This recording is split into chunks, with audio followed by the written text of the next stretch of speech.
for this week, as part of current affairs, I'm going to discuss only about economic survey and budget, right? So you might have seen entire week newspaper was flooded with articles from budget and economic survey, right? So I'll try to make it as simple as I can, because even if we have to discuss economic survey, even if we have 10 hours also, that will not be sufficient. Okay, so how we can go, it depends on the way how we can see. To understand or to make it simpler, we can go more depth and we can cover in multiple dimensions, but for the time being I want to cover both economic survey and budget also, so that at least some basic things you can understand when you're reading against any article related to economic survey and budget. You will be understanding certain things from this particular class, right? So that is the objective. So before that, you need not know any economy here, okay? So in that way, I'll be explaining the things, so that every basic term, what is a basic thing you need to understand and how it is useful and all, I'll tell you, right? So first thing is, if you have seen economic survey and budget, right? So every year there will be one full-fledged budget, right? So this year, as we have elections in May 2024, so government did not present full-time budget in February. Otherwise, what happens? Every year on 1st February, they'll be presenting a full-time budget, right? Before the day of budget economic survey. What is the difference between these two? And what is the importance of these two also? Why one person who is preparing for civil services has to go through this economic survey and budget? Means, see, most of the questions in prelims, they'll be directly asked from the facts or data which is mentioned in economic survey and budget. Okay, so in case in budget, if any new program is announced, directly a question can be picked. Or if you see in economic survey, it gives the performance of the economy, right? So what is the inflationary trend, or how much is the current account deficit, or what are the reasons why recently there is a significant decrease in the current account deficit or inflation? These type of reasoning based questions can be asked in prelims. So for prelims perspective, both economic survey and budget are equally important, right? So if you can understand this in a broader way, and if you can get a good command over economic survey and the budget related data, definitely you can solve maximum questions from economy, right? So this is a very important aspect of UPSC economy, and also not only in economy, in any paper also you can quote the data from economic survey and budget, because if you see agriculture related data, you can quote, or social related data related to health and all also you can quote. In that way, every aspect in every GS paper, you can take the data from economic survey and budget, and you can quote the relevant program which the government of India is trying to focus to address that particular issue. Or you can also quote some type of statistical data from the economic survey and all. And then coming to mains, so in whichever the answer you write, for example, if you are writing an answer related to health, right, that you can take from economic survey. So what is the status of health? If you are having some problems in health, how government of India is trying to overcome? So what is the sectoral allocation of health in percentage of GDP and all? All these things are also taken care in the economic survey. So you can take the data readily. Always, whatever the data you quote in the examination, that has to have some authenticity. That authenticity will come from government sources itself. Okay. For example, if you want to quote, this is the import or this is the export range of India. From where you are going to quote? Again, from the government sources itself. That is the economic survey and budget. Okay. In that way, in mains, the data which you can quote in any GS paper will be there only from the economic survey and budget. Okay. So these are the two most reliable documents which you can use in prelims as well as mains. So if you just have a good idea about these two, definitely at least 25% increase in your marks will be guaranteed, right? For that note, first thing you need to understand what is economic survey and what is budget. Economic survey is it's the report card of the government, you can say, like progress card, you can say, right? When we study in the schools, we have progress card. That means how much is our performance in the particular examination. That is like a report card. Same way for the union government, this is like a report card which is showing last year what is the performance of Indian economy, whether it has fared well or is there any trouble that Indian economy has faced, in what aspects it has faced trouble, in what aspects it has done better. All these things are also part of economic survey. It gives an idea of last year's economy. Budget is this year's economy. So what we are going to do, that means the government what it is going to do in the next year, financial year, right? Generally on 1st of February, every time union budget will be presented. That means normally financial year starts from 1st April to 31st March, right? So that means whatever the union budget is proposing, that will come into application from 1st of April to 31st of March for the next year. But why they're presenting in 1st February itself? When it is coming in force from 1st April, then why 3 months before they have, 2 months before they have to do? Because when the day the union minister for finance presents the budget, on the same day budget will not be passed, right? It will definitely take time because parliament will discuss, it will debate, again it has to vote on the budget. Till then it will not be passed, right? That means it definitely takes time. For that reason, as a convention, there is no mandate by the constitution that you have to present only on the 1st of February. As a convention, every year we are presenting budget on 1st February, so that it will take 2 months of time to approve. And from 1st April, whatever the union government is going to, you can say, whatever it is going to plan or formulate or policies, whatever it has announced, all those will come into application, right? That is what the main objective. So 1st February will be the union budget that will be presented. But as we have elections this year, we had only an interim budget. Interim means for the time being, temporary budget. Now full-fledged budget. That means the present budget will be in force till 1st of April of the next year. Okay, whatever the budget in 1st February 2025 will be presented, that will again come for the next year. Okay, so this is what you have to understand. That means if you see here,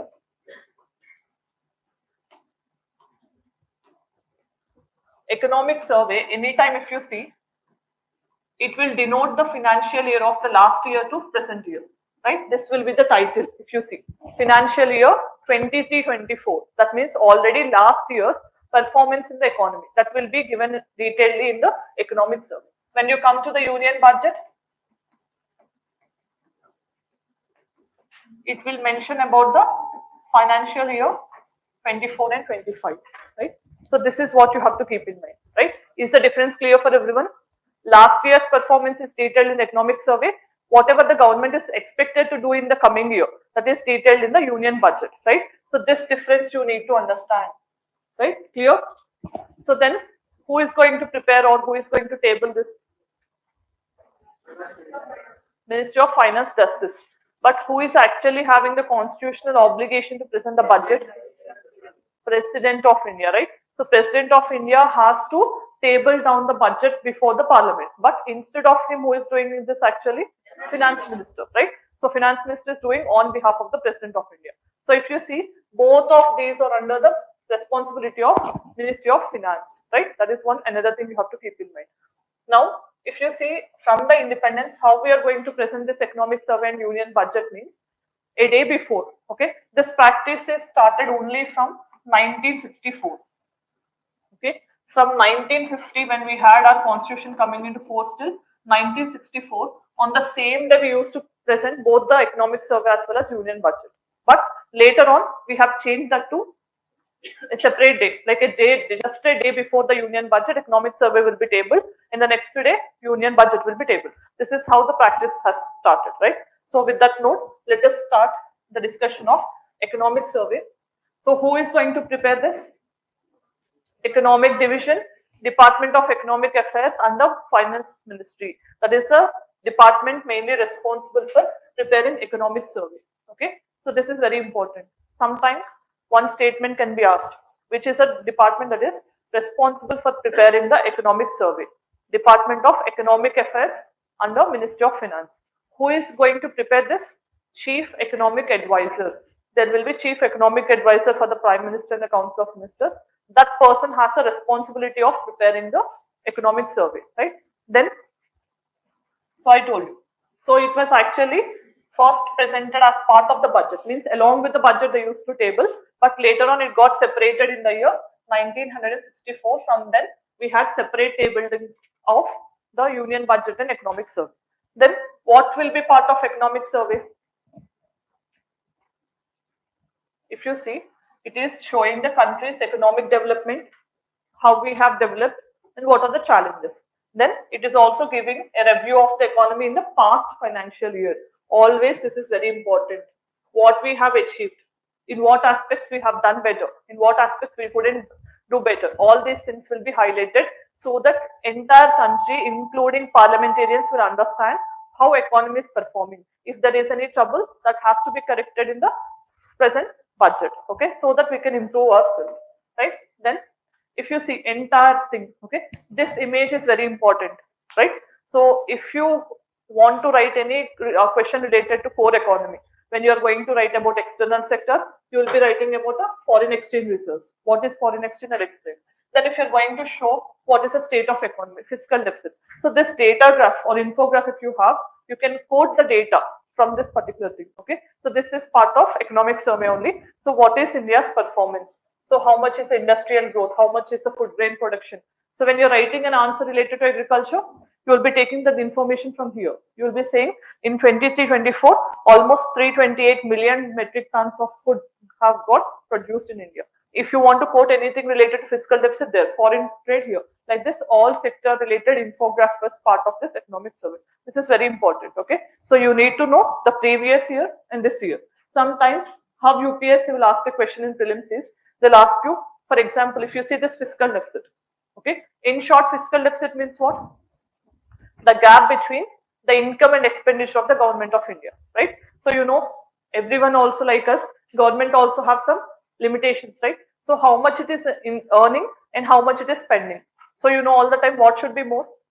Income should be more and spending should be less. Otherwise what happens? You will have certain deficit. That deficit is called fiscal deficit, okay? That means how much government is earning. If it is less than how much it is spending, then definitely there will be some deficit, right? That we call it as fiscal deficit, okay? So in case how the question can be asked in prelims, taking this data means, they'll say in the last 5 years, Indian economy's fiscal deficit has significantly increased or steadily increased. That means you need to know whether it has increased over a period of time or whether it has decreased. That is how the UPS is asking a question, okay? Steadily increased, steadily decreased. So in case if 1 year it has increased, 1 year it has decreased, it doesn't satisfy the command or the word steadily, right?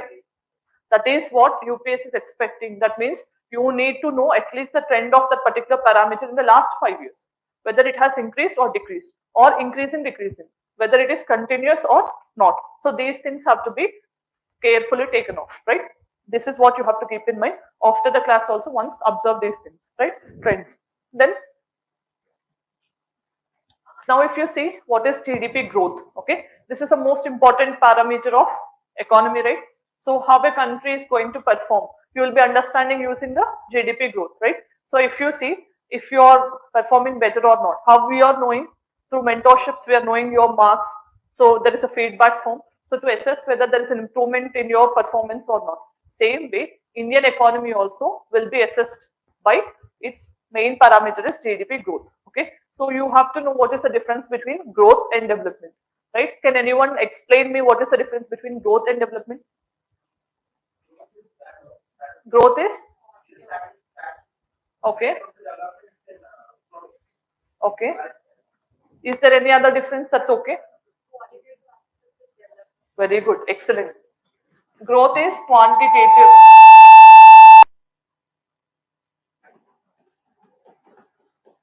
Quantitative in the sense you just measure in terms of number, whether it is increasing or decreasing, that's it, okay? But this doesn't translate into development all the time. Development is qualitative. See, for example, if Indian economy's GDP growth rate is increasing, let us consider, okay? So it has increased from 7% in the previous year to 8.5% this year. Let us consider this case, okay? But this is mainly due to increase only in the service sector. Service sector has, you know what is the primary, secondary and tertiary sectors, right? I assume that you all know. Primary is agriculture, secondary is the manufacturing industries, and tertiary sector is the services. Services means hospitality, tourism, education, all these things, right? So, for example, if you consider this increase in GDP growth rate is mainly due to only good performance by the service sector, but not all other sectors. If you see in case of agriculture, it has significantly decreased. Okay, agriculture is not faring performingly good. Okay, then can you say that is qualitative aspect of Indian growth? Only one sector is performing very good, but another sector, like which is mainly responsible for supplying food and all, that particular sector is not performing good. Can you say that the growth is equitably benefit for all? No, right? That is what we consider. That means growth can be positive and negative for one particular sector. That doesn't translate that everyone in the country are happy. When everyone in the country or when every particular sector is having some positive thing or they're getting benefit from one sector or another, we call it as development. But only if there is number increases there, but there is no actual thing that people are feeling, then we call it as growth, right? Is that clear? Then you need to know what is GDP. What is GDP? Gross domestic product. Gross domestic product means it is the final value of all the total goods and services produced within the domestic geographical territory of India, right? So that means in the Indian border, how much is the total value of different types of goods and services produced, right? So final value will be called as GDP, right? How much is the present state of GDP? Almost $3 trillion US dollars. That is the present state of Indian GDP, where we are the fifth largest economy in the world, right? We are expected to reach $5 trillion economy soon. That is what the target also we have kept, okay?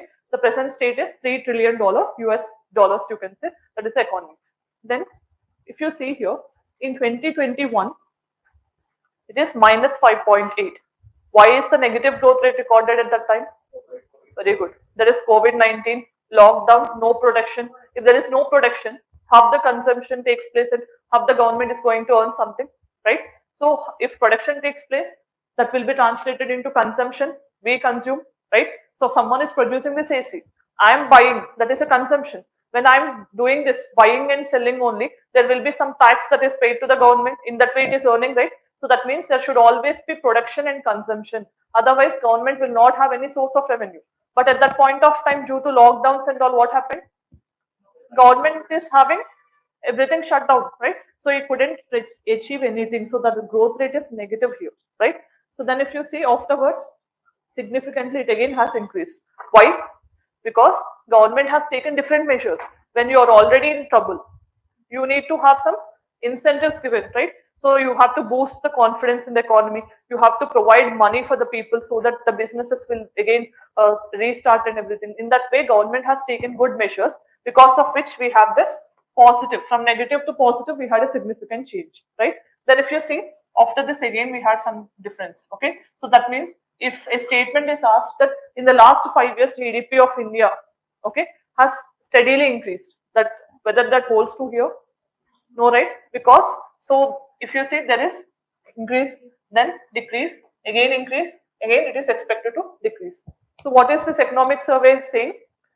In the year 24-25, that is the present year, GDP will be expected around 6.5 to 7%. Okay, so that means previous year has recorded 8.2%. Why there is going to be decrease in the GDP? Very good. So there are so many external factors going on, right? So Russia-Ukraine war is going on, Israel-Hamas war is going on. So all these things, you may ask, what is that India had with these wars and all, right? So if Russia-Ukraine war is going or Israel-Hamas war is going, so you need to have certain things imported and exported to your country, right? If any tension happens in the entire world, okay, which is also significantly impacting India indirectly. For example, if you see Israel-Hamas war is going on, so because of which what happens? Whatever the India is importing the oil or the crude oil in all these reserves, that is also coming from the Gulf region, right? So if there is increase in the oil prices because of some tension, if oil price increases, everything in the country increases, right? Every price in the economy increases, right? So that is how, when these things happen, Indian economy is also getting impacted directly or indirectly, because of which economic service saying we may have a decreased growth rate compared to the previous year. So this is what the expectation only. The last year we have seen 8.2%. Same way in the next economic survey, they'll actually give how much is that particular year have achieved. Okay, this is only an expectation that based on the trends, present trends. So if you see in the cricket also, at the current run rate, this is a projected score. Same way, this is the current performance of the economy. Same way, this is expected growth rate. That is what economic survey has predicted, right? So this you need to keep in mind. That's it. Yes, ethanol blending, but that is only at the 10% current rate, right? Out of 100% petrol which you are fueling in your tanks, only 90% is a petrol, 10% is ethanol. Ethanol means it is a biofuel, right? So that we have kept as a target to achieve 20% by 2025. Target is 20%. Currently, only 10% blending is happening. So that is also significantly decreasing some amount of forex reserves and all. But still, 80% is petrol you have to import, right? That significantly has an cost that on an Indian economy has to face, right? That is the main problem, right? Yes, definitely. See, when you are increasing from 10% to 20%, that means the amount of petrol you need is also decreasing, right? That significantly saves some amount of Indian money in the form of foreign exchange reserves. But that doesn't alone translate into growth rate, right? There will be other parameters also which are influencing. So significantly that may add some positivity to our GDP, but same time geopolitical tension should be neutral. If they increase, this will not again mismatch, right? This is what the problem. Then if you see, here they have given certain things. Indian growth rate is projected to be 6.5 to 7%. Then low domestic inflation, high growth, stable external sector is important for the resilience. Resilience means to have stability and to achieve a very good growth rate. What economic survey is saying? Low domestic inflation. What is inflation? Rise in prices. Okay. So in the country, there should not be very high rise in prices. It should be in a moderate level. Then high growth should also be there in GDP and stable external sector. External sector means what you deal in import and export. That also should be stable. Okay, it should not be volatile. If that is volatile, definitely your economy will get impacted. That is what economic survey has predicted. So India's GDP growth rate expected to remain robust with steady private consumption and strong investment demand. Always, not only government has to invest. Okay, we also need the help of private investment. Private consumption is also very important. Investment, production, consumption, then only we have growth, right? Yes or no? If there is no investment, all the time how government only brings money, right? Private also. Private means we people. How we are investing? Indirectly, we are also part of investment. How? Whatever the money you are putting in the savings as in the form of banks and all, that money again is used by banks to give loans to some other person, right? The same rupee which you have saved in bank account is converting into some form of deposit or loan for another one, right? In that way, we are adding to investment in the country. So if these investments increase, that means a person who wants to do some business, who is short of money, will get that money, right? In that way, he's starting his production. If production happens, consumption happens. If consumption is happening again, the government is going to get some form of revenue and in the form of tax, indirect or indirect taxes will be there, so that economy is getting good growth rate. Okay, this is how it is going to work. Then, if you say fiscal deficit, this is very important. So, fiscal deficit as percentage of GDP. How much is the deficit if you assess in terms of GDP is almost this year. That means last year it is 5.6%. That means in your GDP, 5.6% is the fiscal deficit, right? I told you what is the Indian economy GDP, right? It is $3 trillion, out of which if you calculate 5.6%, that much is a deficit. Deficit means that much amount of money shortfall with the government, where it is spending more and where it is earning less. So this always have to decrease. But if you have seen the graph, it is steadily declining. This is what you have to observe. The trend is important, right? Then, if you see the first chapter, the entire economic survey they have presented in 13 chapters. So I'm going each chapter wise. Whatever the chapters are mentioned in the economic survey, same way. So if you see the state of Indian economy, what is this economic survey talking about? It is saying resilient Indian economy. So we are having resilience means we are having a good qualitative growth. Okay, so almost stable you can say without much disruptions in the growth. Around 7% of GDP for the third consecutive year. Means from the last 3 years also we are having average 7% growth rate. That is good for the economy. The same time, real GDP growth is expected to be 6.5 to 7%. As I told you, GDP means the total value of goods and services produced within India's border.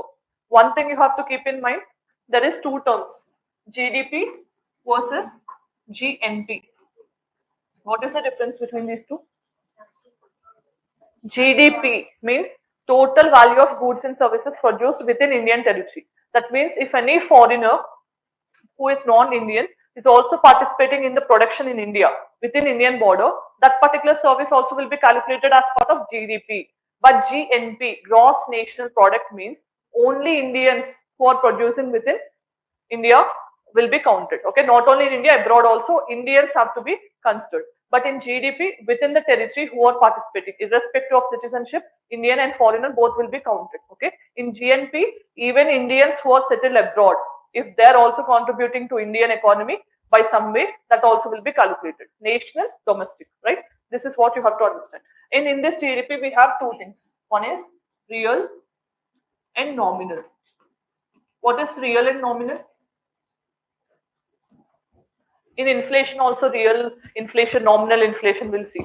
GDP also. What is this term?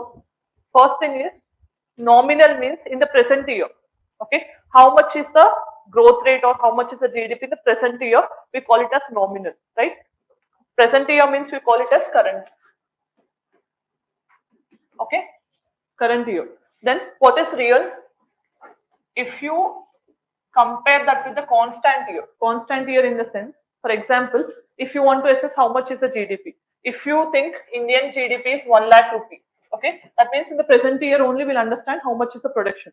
But nominal is this, and real, if you see, if it is 1 lakh this year, this you will compare with, for example, if you consider this is 1.4 lakh in 2011-12. This we consider as a base year. Base year means the year with which we are comparing actual, right? So then, if you see here, it is 1.4 lakh, but in 2024, it is only 1 lakh. That means, is that positive growth rate or negative growth rate? Negative, right? That means that is a difference. Nominal means you are not taking into account inflation. Whether there is increase or decrease, you are not taking. Only that particular year, how much is the growth you are calculating. But real GDP means you are comparing that with one constant year, the base year which is selected by Government of India. You are comparing that years with this year. Then you will understand whether there is actual growth rate or negative growth rate. Okay, that is, so here they said real GDP growth rate is 6.5 to 7%. That means the present year's GDP is 6.5 to 7% above than the base years where we have compared. Right, that is what you have to understand. Is that clear? Real versus nominal. Then gross value added. So what is the main difference between GVA and GDP? Both are taking into consideration all the goods and services produced. But GDP will be total, broader aspect of Indian economy, irrespective of the sector wise, we will say GDP. But if you decode it sector wise, in GVA, if you say agriculture, this much, okay, industries, this much, service sector, this much, we call it as GVA. Means it will actually take into consideration what is the value addition done by each sector into the GDP. Okay, that is a primary differentiation. As per present economic survey, how much is the service sector contribution? Service sector is contributing 55% to Indian GDP. You can understand. 55% means more than half of Indian GDP is getting from service sector, right? Then manufacturing or secondary sector, 27%. Agriculture, 18%. This is what economic survey has told. Okay, so this data you can use in any mains related answer, right? When you're writing anything related to agriculture, what you can write? Indian economy is getting 18% of its share from agriculture. So if you have seen in the independence time or before independence, we only primarily relied on agriculture, right? At that time, industries and service sector are almost minimal, right? But now, if you see, the share of agriculture has significantly decreased. But how many people are employed in agriculture? More than half of the population is still there in the agriculture only. Means 50% population is working in agriculture, but how much are they contributing? Only 18%. Okay, this is not at all a good sign.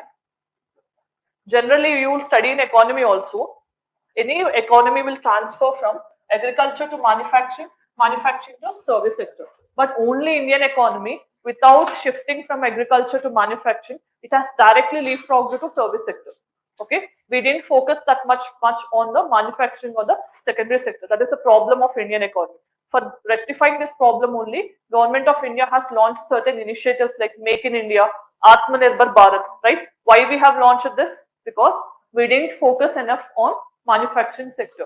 China, why it is progressing? Because if you see anything, your iPhone also, actually that is the Apple product, which is a US company, but still what happens? Everything is assembled in China. China has leveraged its manufacturing sector very well. because of which it has achieved a good significant growth. But India did not achieve because India did not focus on manufacturing. From agriculture, it has directly shifted to service sector. We had good software, right? That is what the service sector. But you know what is the main problem between agriculture, manufacturing, and service sector? In agriculture, without any skills, you can do any part of employment, right? In manufacturing, you require semi skills, right? Not full-fledged skill is actually required. But in service sector, only skilled people, that means who are actually having some idea or knowledge about that particular thing like banking, software, or anything can do that particular task. Without skills, you cannot do, right? So that doesn't mean again Indian population is not having enough skills, but there is still significant skill gap also. If you can actually get that particular gap filled, then you can definitely have a more positive contribution from the service sector. But most of the population is still in agriculture itself, and you are getting more share from the service sector.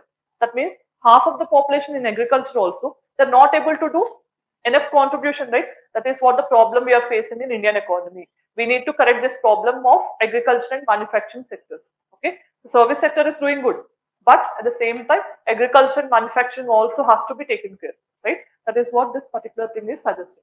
Gross, yes, agriculture sector. See, first thing is after enough production also, what the main problem is, there is a lot of wastage. Okay, so second thing is the prices or the cost that actually the farmer is getting is very less. And third problem we are facing is institutional credit is not available. Economic survey also has highlighted almost to present time in agriculture, 60% is only the credit that they have received from banks or any other companies. Okay, that means 40% is still from the money lenders and all. You know what happens if they approach money lenders and all? All the time they'll be charging high interest rate and they'll be falling into the debt trap, right? So vicious cycle. So how much ever they earn, that same money they have to pay as interest payments and all. So crop failures because of monsoon has become erratic and all. So there are different factors which are significantly impacting this agriculture in a negative way. If you correct all these things, then definitely agriculture can be positive. Okay, for that, Government of India also has announced some measures that we'll discuss in the chapter now.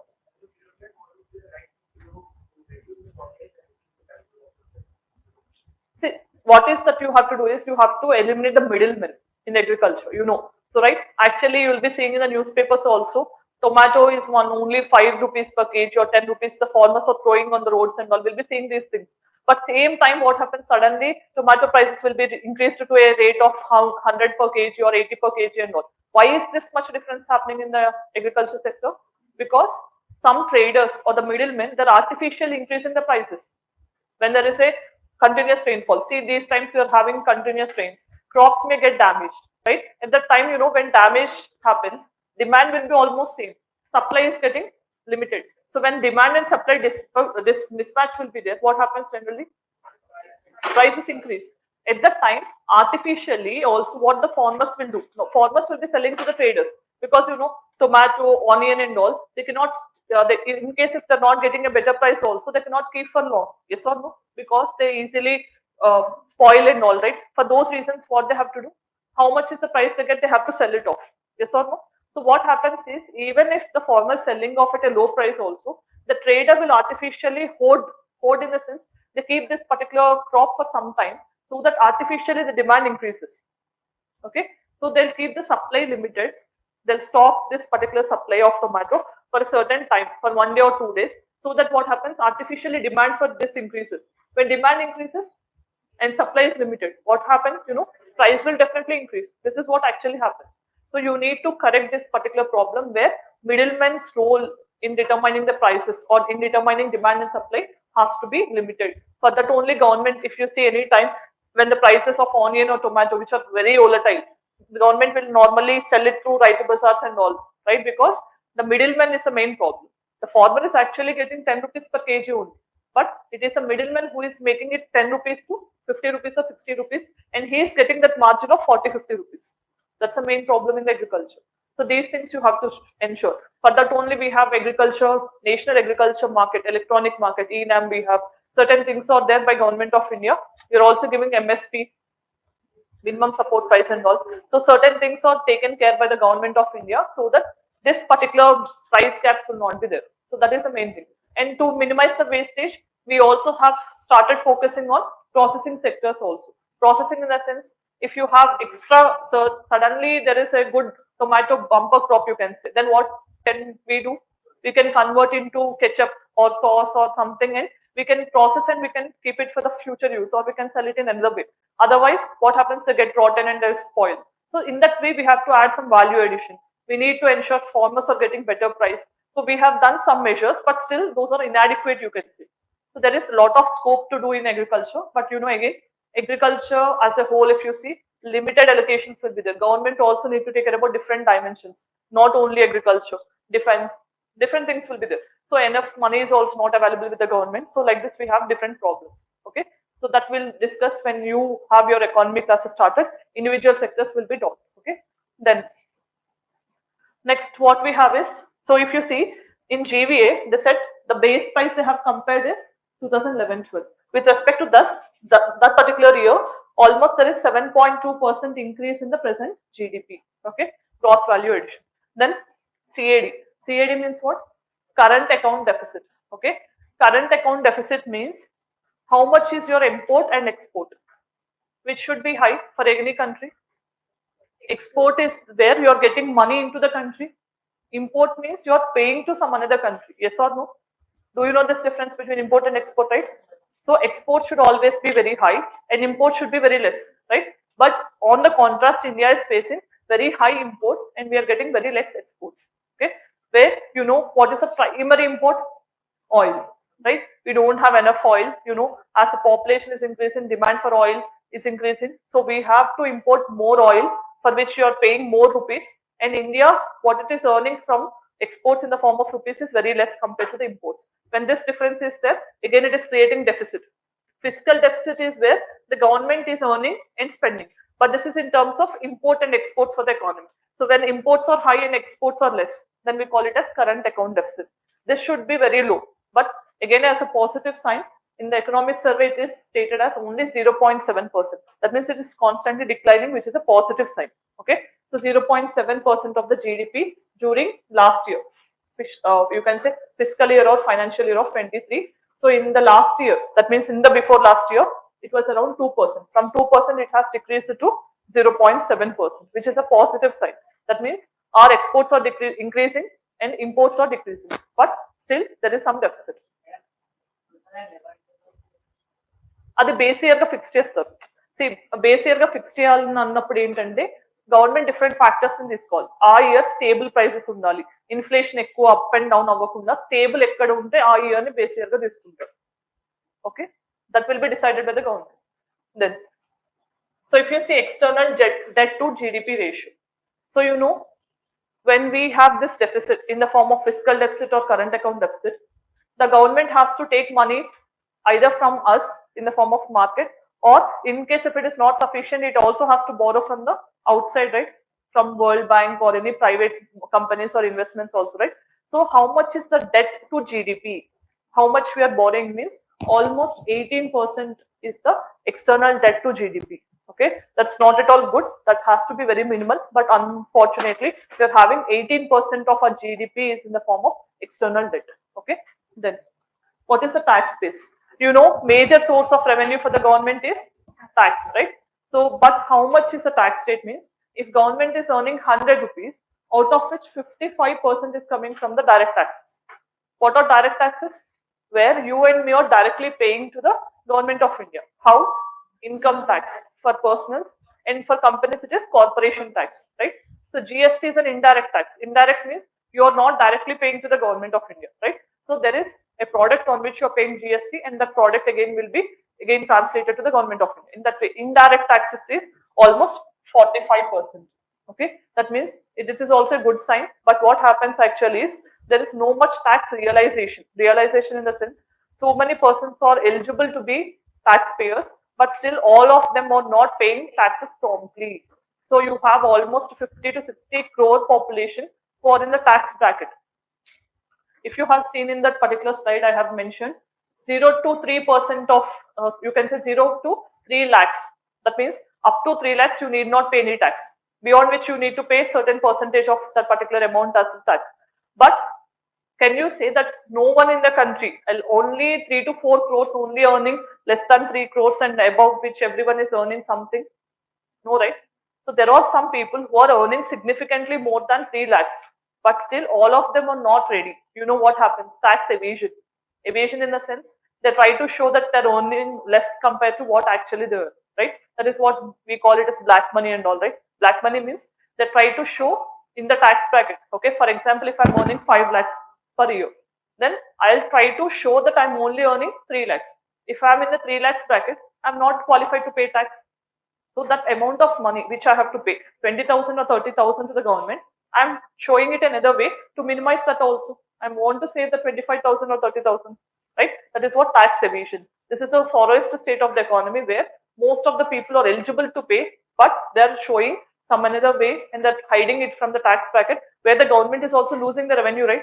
If government is getting good revenue in the form of taxes, it can spend better, right? When we have the voice to question, we also have to pay. Right and duty are always correlated, right? Yes or no? If you have to pay tax, then only you can question the government. That is the main thing you have to keep in mind. So direct taxes are always progressive. Progressive in the sense, based on your paying ability only, they will be levied, right? So income tax, based on how much you're earning, based on that only that percentage will be determined. That is progressive. But indirect tax, for example, if I'm a person who is earning only 1 lakh per year, annum, you can consider. And there is Ambani who is earning almost 1 lakh crores in one particular year. So if I buy an iPhone and if he also buys the same model of iPhone, I have to pay same tax and he also have to same amount of tax rate. That is what we call indirect taxes or regressive. Means irrespective of your earning ability, you are paying same amount of tax. Okay, that is why indirect taxes are always regressive in nature, but direct taxes are progressive in nature. It depends on your earning ability. Then retail inflation. Inflation is general where rise in prices happens. How you will know rise in prices? You have to compare, right, with the last year or last month or before day. Yes or no? So when you visit any shop or when your mother or father asks you to buy anything, okay. So if you buy any particular product, they'll give you only 20 rupees for that product which they have bought in the last month. But now if they give a same 20 rupees and if they ask you to buy same product, if the shopkeeper says this is 22 rupees now, okay, in case if you don't have extra cash, you cannot buy that, right? So that means after going home, what you will see? The price has increased. That means you will understand increase or decrease in prices when you compare it with one particular time period, right? So that is what inflation we call. But inflation in economy will be of two types. It can be wholesale. Wholesale in the sense, wholesalers will be there where they'll be directly producing from the production. Okay, from the point of production, wholesalers will be there. So at that point of time, they can be measured where we call it as WPI, wholesaler price index. Okay. Otherwise, you can also buy the rate of increase in the prices at the consumer level, at the rate at which we buy, right? There will be difference at the wholesale and retail, right? If you see generally outside also, there will be wholesale dealers. Wholesale dealers will give significantly at a comparative price, but if you buy at the nearby shop, definitely he'll buy it or he'll sell it at the MRP price only. He doesn't give any discount of 1 rupee or 2 rupee on the product also. That is what retail we call. Retail inflation means the inflation or rise in prices monitored at the level which consumers are buying the product. Okay, retail at the rate which we are buying. That is what retail inflation. What is the present state of retail inflation? 5.4%. Overall economy inflation 4.6%, right? So this is what you have to keep in mind. 5.4%, but last year if you see it is 6.7%. It is decreasing. That is also a good sign. Then with respect to monetary management, what is monetary? The term means money supply. Okay, monetary means money supply, right? How the government is controlling the money supply? Here you have to keep one thing in mind. There will be two policies. Okay, one is fiscal policy, another is monetary policy. Fiscal policy is under the ambit of Government of India. Finance Minister does that. Fiscal policy means how taxes, okay, how the money from tax and revenues will be earned. That will be the main problem of the Government of India. Okay, imposition of any tax or all these things. Then monetary policy means how the money is entering into the market or the economy and how it is being exchanged between two different persons or entities. We call it as money supply. Who is the person who is authorized to take care about monetary policy? RBI, right? RBI is the main nodal agency to take care about money supply. How it is taking care about this? Repo rate and reverse repo rate, but it is directly or indirectly doing with the help of banks. So if RBI gives some money to banks, banks are giving more loans. Yes or no? So for example, if this is the hierarchy, RBI, banks, and then you have customer, right? If RBI doesn't give enough amount of money to banks, will the banks able to lend more? Where the money is getting to the banks? Again from RBI, right? If RBI is giving more amount of money to banks, that means we people also have more access to credit, yes or no? That is what that means. This is what money supply or monetary policy which RBI is doing, how money should be there, whether it should be more or whether it should be less. Okay, why this should be more or less? Again, what ratio should be maintained? How RBI is doing this? Through money supply. Because if you have excess money with us, let us consider, then what happens? If more money is there, you try to buy more, right? So then inflation can also happen in the economy, right? So when inflation is there, then what government has or RBI has to do? It has to suck out all the money, right? If people are having less money, then what happens? They're not, see, if you're not having much money, you don't try to buy more, yes or no? The same thing is taken care by RBI here. How it is doing? When there is excess money in the market, it will increase the repo rate or reverse repo rate. By this, it is trying to ensure that banks are also having limited money. If banks are having limited money, the money we get also gets limited, right? In that way, it is trying to minimize. But in case if there is deflation in the economy, deflation is reverse, where there is drop in prices. That means no one is buying. Then to stimulate the money supply in the economy, what RBI does? It will throw more money to the banks. Banks also will lend more to us. In that way, again, it is increase in money supply. This is how monetary policy management happens. Clear? So if you see the credit dispersal by scheduled commercial banks, SCBs means scheduled commercial banks. Scheduled commercial banks are nothing again, which are mentioned in the second schedule of Banking Regulation Act of 1949, right? So scheduled commercial banks include public sector banks, which we see, private banks, and all other things. Okay, so those are considered as scheduled commercial banks. So these banks only have to ensure credit in the market, right? So that if you see almost how much money was given in the last year, 164.3 lakh crores is the money that scheduled commercial banks has given to people. Okay, so how much is the growth? 20% increase compared to the last year. Okay, always there should be good abundance of growth or credit in the economy. If more credit is available, people also will have money. Otherwise, what happens? They have to resort to the money lenders and all. Again, they charge higher interest rate. That is an informal economy, right? Then, gross fixed capital formation. What is this?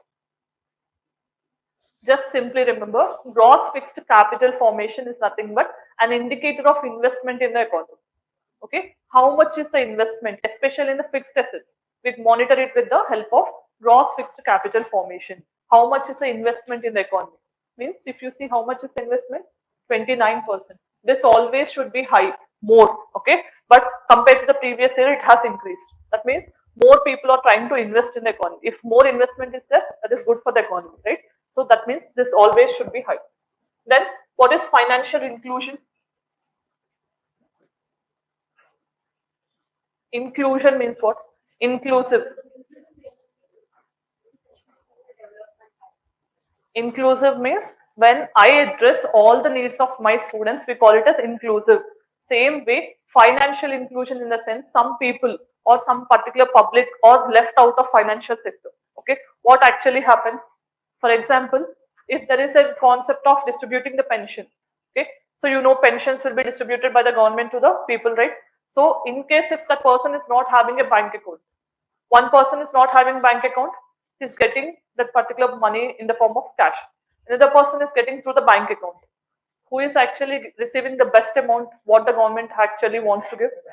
Through bank, because no one can manipulate you, right? But if any person is not having bank account and he's receiving in terms of cash, what happens? That person who is actually giving, he can say 3,000 check. Instead of 5,000, he may say 3,000 check. Whom the person can ask? How he'll know?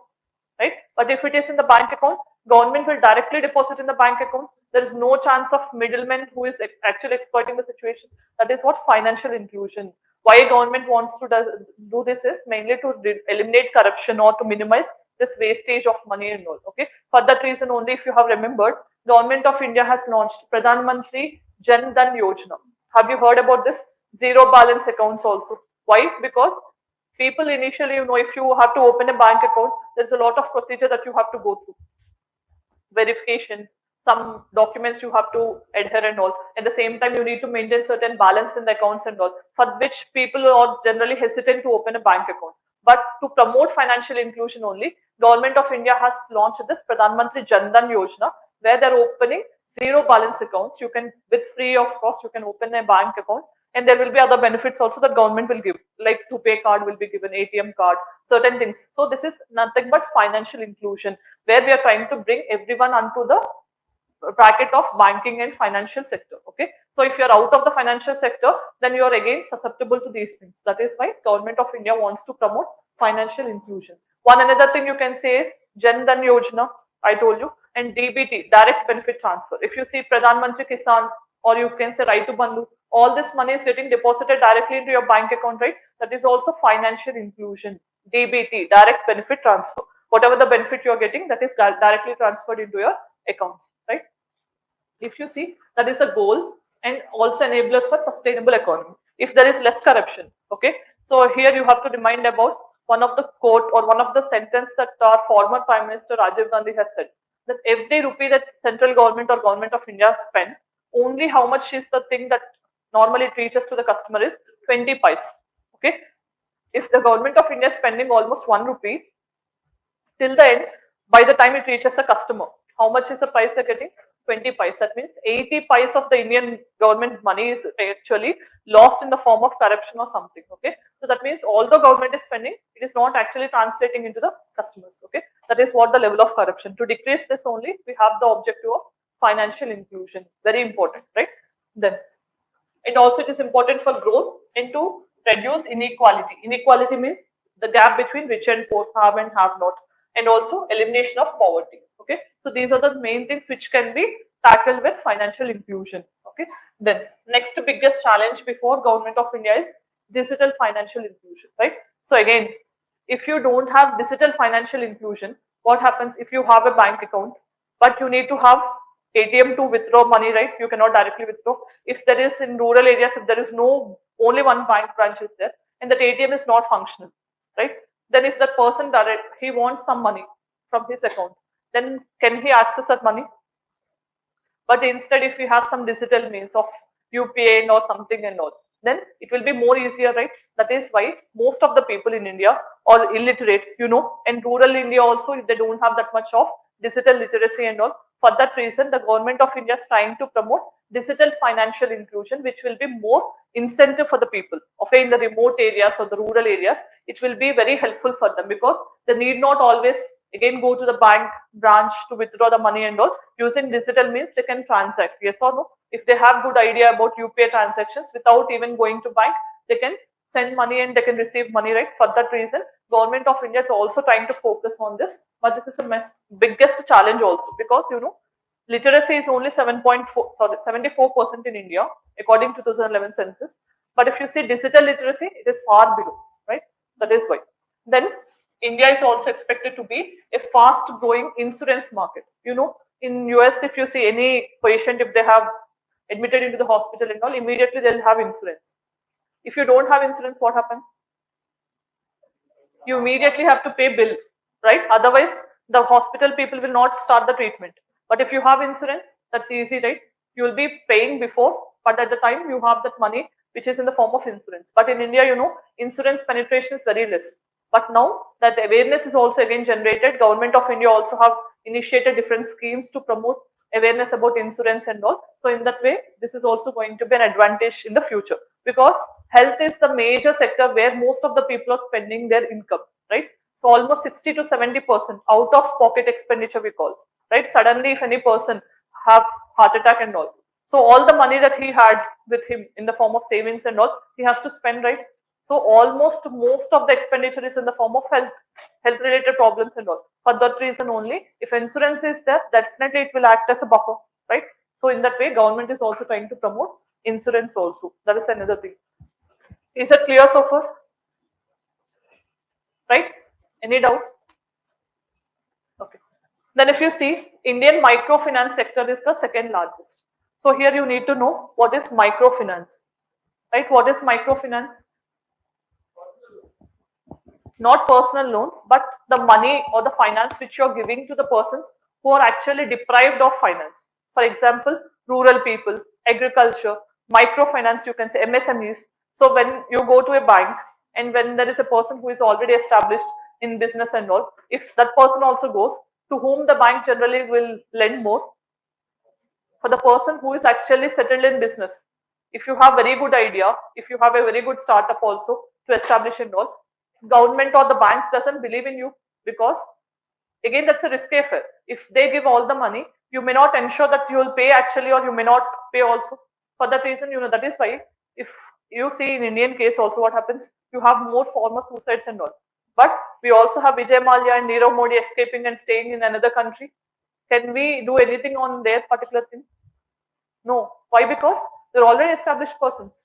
Okay. So it is easy for them to get credit rather than a farmer directly approaching the bank. No one will believe, because they need to ensure there is a collateral security that they have to furnish to get a loan and all. It's very difficult for these persons to get credit actually. For those reasons only, we have this concept of microfinance. Microfinance means for those persons who are actually deprived of finance or credit, farmers, MSMEs, the persons who are marginalized, vulnerable and all. For them only, we have a scheme called Stand Up India, which government have started. Especially every public sector bank has to give at least one loan.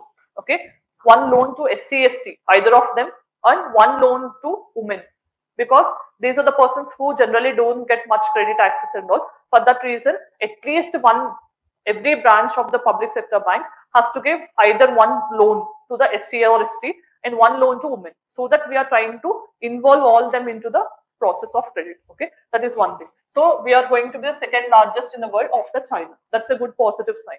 Then with respect to prices and inflation, what is the economic survey discussing? Inflation rate is stable.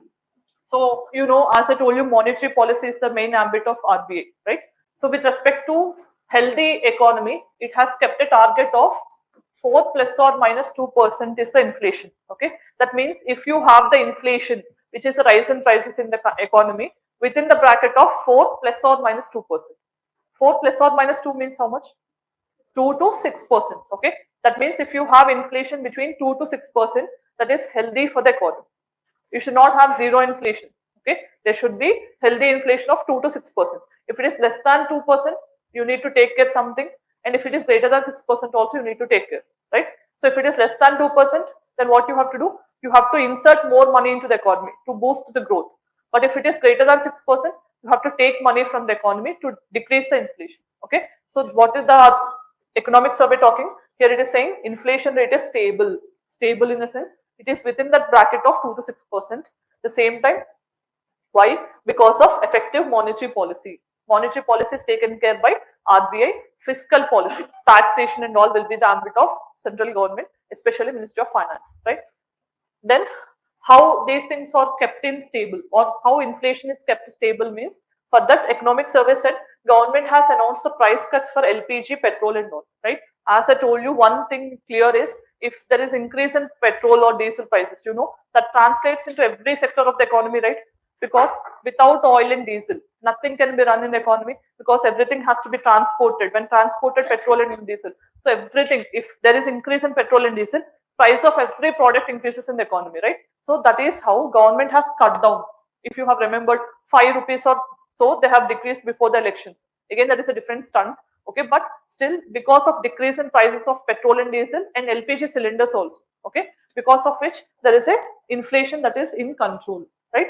Then there also, that you have to keep in mind here, with respect to inflation, you have two types of inflation. Wholesale and retail is again the area where that is actually monitored, but two types of inflation are headline inflation and core inflation. Core inflation means if you are calculating the rise in prices without taking into account the volatile things. Volatile things are those which are unstable, right? Unstable, which are generally changing every day. What type of prices changes every day? Food, fuel, right? Food prices changes every day. Fuel prices also changes every day, right? So if you take into inflation without calculating food and fuel, Food means all the vegetables and everything, okay? So if you don't take these into consideration, we call it as core inflation. But if you take these two also into consideration, we call headline inflation, okay? So economic survey is saying core service inflation is 9-year low. That's a very good sign, okay? 9-year low means after 9 years we had a negative, okay, decrease in the core inflation. Is that clear? Core and headline inflation. Then, if you see what is agriculture sector status means, it said agriculture sector is facing certain challenges of extreme weather events. That is why food inflation is very high in the economy, right? Extreme weather events, if you have remembered last summer and before last summer. So according to World Meteorological Organization, 2022 is the warmest year, right? So in summer students have seen 45 degrees centigrade. We had almost for longer time. So if you are having very high temperatures, definitely crop will be impacted, right? If there is very less rainfall and very high temperature, that is what actually happened. Extreme weather events, if they happen, definitely crop also, productivity also gets impacted. Then depleted reserves. Reservoirs means, water is very low because of extreme temperatures. Whatever the water that is there in the dams and reservoirs is very less. If that is less, irrigation also will be less. Yes or no? That is the main thing which has, and crop damage also. Untimely rains and all that also have damaged the crop. Because of all this, this has impacted farm output and food prices. Whatever that we got in return is very less because of these things. And if you have very less supply, demand will be same, then you have rise in prices. That is what economic survey has said. And food inflation, especially in food, what is inflation means? 6.6%. Okay, that means compared to last year, this year around 6% there is increase in prices. Okay, then if you see this is going to be 7.5% in the coming year, right? In the next economic survey, we'll rate this as 7.5 and the number will be given in the next economic survey, right? That means next year we'll have a 7.5% increase in the food prices. Then what are the government steps that is taken to control inflation? Okay, so if you see here, dynamic stock management. What is this concept of dynamic stock management? So there is a corporation called Food Corporation of India, FCI, right? What is the job of FCI? Very good. So it has to buy the food, okay? So from the farmers at MSP, right? Farmers will be getting the crop bought by the government at the rate of MSP. MSP means minimum support price, right? So if you have certain crop, suddenly all the farmers also have produced same crop. If there is more crop into the market, will you get good price for that? When there is more crop available, definitely you will not get good price for it, right? So at that time, if you are losing the crop price, then what government will do? It will assure that at this minimum price I am going to buy from you. In case if you are not able to sell that in the market, I am promising that I will be buying at this particular minimum rate. That is what we call MSP. Or if there is a crop damage also. When the crop is damaged, you don't get good price for the crop and all, right? So at that time also government is giving some assurance in the form of MSP, right? So what actually happens is that MSP, who is buying from the farmers? FCI. Okay, FCI buys from the farmers at MSP all that they have bought. For example, if there is extra supply, okay, so extra food got produced or crop got produced, then what FCI has to do? It has to keep it as a stock, right? In future, we don't know, right? Yes or no? It will keep in the cold storages and all, warehouses and all. It has to keep it as a reserve. Next month, it may suddenly increase, demand may decrease, and supply may be limited. Yes or no? So all this money, all this whatever that it has acquired has to be kept in the form of a stock. That is what stock means. Dynamic stock management means it is in the real times. It is observing how much is the stock and all, so that artificial price in increase in prices will not happen. So it is monitoring in the dynamic scale. Okay, in that also this has significantly helped us in monitoring the food inflation. Then open market operations means buying and selling of the government also. Open market, that is also has helped us in curbing the food inflation. Okay, so open market means buying and selling in the market. That also has helped in controlling the inflation by the government. Then subsidized provision of essential commodities. When there is inflation, as I told you earlier, when the tomato or onion prices reach 100 or so, what government will do? It will sell at particular centers with 50 rupees or 60 rupees as a price. That means when there is inflation, instead of you paying more, what the government will do? It will subsidize the price. It will bear that particular cost difference. If they are selling at 60 rupees and the market price is 100 rupees, this 40% difference you are not paying actually, but government will compensate, right? So that is how subsidized provisions also of essential commodities that also has significantly impacted in decreasing the food inflation.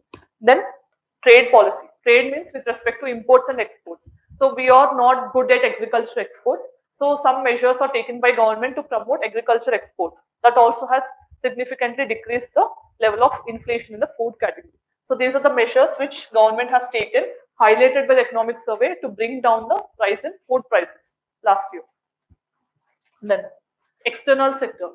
As I told you, external sector means what we are dealing with other countries in the terms of exports and imports, right? So here you need to know about certain terms like current account deficit. I told you already, the deficit between import and exports, right?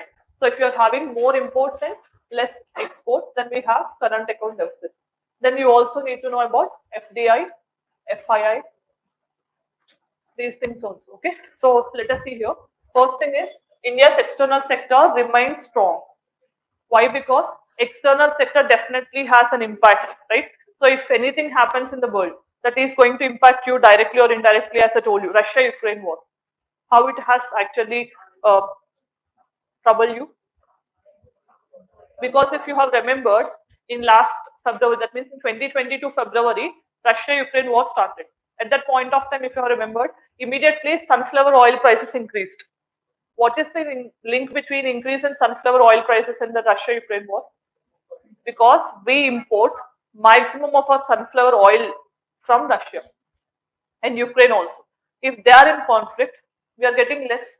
If there is less compared to the demand, then increase in prices will happen. So that is how geopolitical tensions are directly or indirectly impacting your economy. At the same time, it also had a positive factor. Why? Because India generally imports oil in US dollars, right? You need to pay for the oil which you have imported in dollar. At that time, as Russia has invaded Ukraine, no other country of Western and European countries have totally blocked oil supplies from Russia. At that time, Russia is having oil, but no one is there to buy. At that time, what happened? India has agreed to buy Russian oil. So they see when there is no one. Why you see generally Ashadam sale and all? Because no one will buy at that point of time. They'll be giving it discounts. The same thing happened at the time. Russia also is happy to give us at a discounted price. In that way, it is a positive sign. But there also are negative signs of Russia and Ukraine war. The same thing. So external factor or external sectors always are prone to this geopolitical things. If some disturbance happen between US and China or Israel Hamas or Russia Ukraine, definitely there will be some impact on Indian economy, right? That is what you have to understand. Then these are the things with sticky inflation. As I told you, when there is Israel Hamas war going on, there is Red Sea attacks and all that is going on, right? So then oil you're not getting on time and all, so demand will be same, supply is less, again prices will increase. That is all how it happened. Then if you see, this is important, they can ask you this question directly: who releases logistics performance index? It is World Bank. Okay, so World Bank's logistic performance index has stated India as the 44th country in 2018. This is 18, means 5 years before, but now it has remained at a 38th position. That is a significant progress. What is logistics? Right, from the producer to the consumer, all that chain process, we call it as logistics. Okay, from the producer to consumer, how it is coming to your hand is the logistics we call. So logistics always should be better, then only we'll have decrease in the prices, right? If there is no proper logistics, you may have increased prices and all. So we are good in logistics also according to logistics performance index. That means if oil is from Iran or Iraq also, we are having good logistics, means supply chain. Okay, so that we are having decreased prices. This is also very important. Then if you see moderation in the merchandise imports and rising services exports. Merchandise means the persons who are actually buying the imports, and if you see the rising service exports. Service sector is good for Indian economy, right? We generally outsource the projects and all. So if you see there is rise in the service exports. If there is export, that's good. But compared to your export, your imports are very high. Why? Oil demand is very high. Oil is the main importing quantity or commodity which we take. Okay, so we are outcrossing the exports and we are having more imports, because of which this inflation or current account deficit is there. Okay, So this current account deficit is narrowed down to 0.7%. That is already we have seen. And India is also gaining market share in the global exports. Okay, so our exports are also steadily increasing, but it is also outpaced by imports. Right, this is what external sector. Then if you see, India's share in the global goods export is only 1.8%. This should be high or low? It should be high, right? Your share in the export should always be high. Your share in the imports have to be less, but we are having a very less share in the exports. Okay, that has to be increased. Then India's services exports also, if you see, they have grown by almost 4.9%. Okay, so just remember the percentage, you need not remember the numbers. Then India's top remittance recipient. What is this concept of remittance? Good. See, you have two things.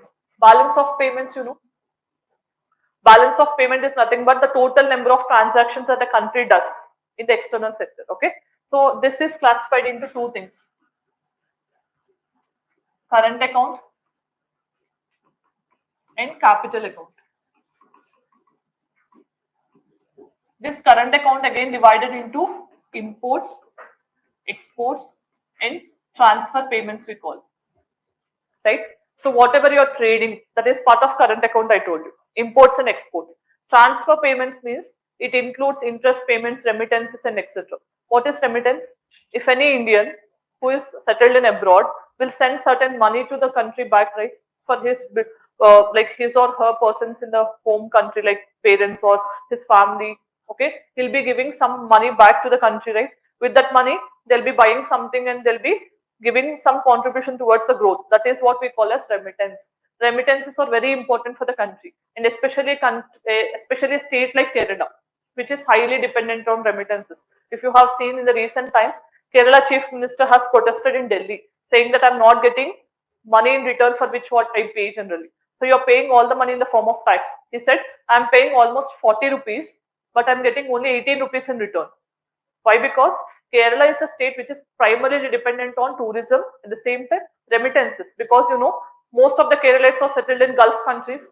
They'll be sending all the money back, right? That money again will be used here in India to generate something in the form of economic growth and all. So what is a positive sign is India in 2023 for the first time has become the world's first country to cross $120 billion mark in terms of remittances. Very high remittances we have received. Okay, so this is a very positive sign. Till now, no country has reached that 120 billion mark. Okay, US dollar. This is a positive sign. Then India's external debt. As I told you, external debt means what we are borrowing from the outside India. So that has been sustainable, means almost there is no so increase or decrease. So if you see how much is the debt to GDP ratio, 18.7% that we have seen earlier also, right? This is what you have to understand. Then medium outlook. Okay, so what is the growth for new India? To achieve new India, what are the things that government wants to focus is job and skills. Okay, so why there is a high unemployment rate in the economy? Are we not capable of? But there is a devoid of skill. Yes or no? So what industry is expecting and what academy is teaching, there is a mismatch. Yes or no? Industry academia mismatch we call. That means the industry or the person who is actually giving you a job is expecting certain skill, but that is not actually provided by you in terms of education, right? So that is, with that gap, what happens? There will be unemployment. That is the main problem. Okay, then we are trying to focus on more job creation as well as skill creation also to achieve new India. Okay, newly transformed India. At the same time, we wanted to tap full potential of agriculture sector. As I told you, 50% of the persons are employed in agriculture, but only 18% we are getting from the agriculture sector.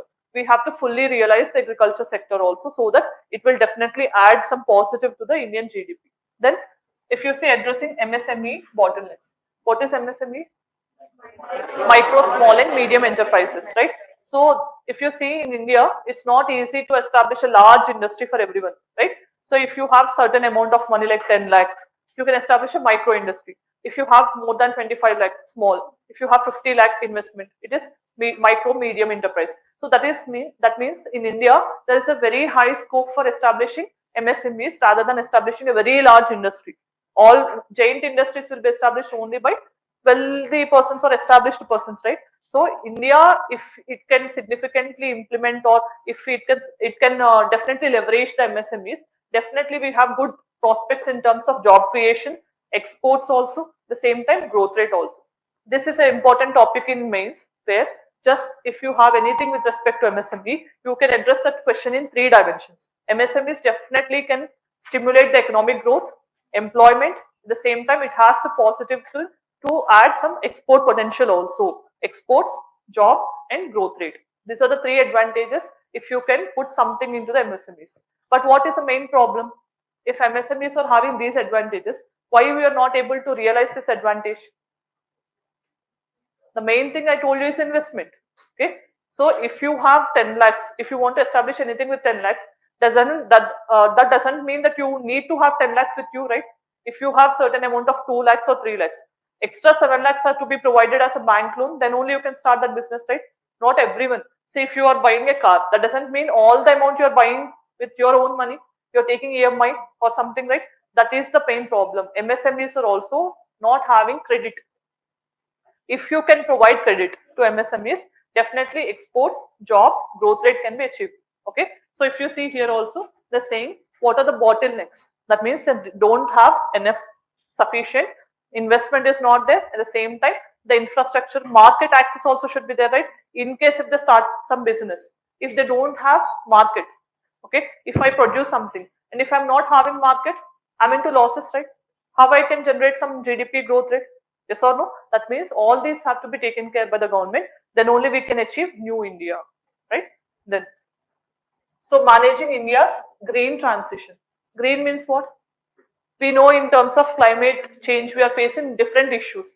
How to have transition from a bad, or you can say polluted economy to green economy, where we are having sustainable development. That is also one of the challenge. Okay, if India can transit from this particular current state of economy to green, in the sense we are using more climate neutral things and all, then definitely India can achieve new India.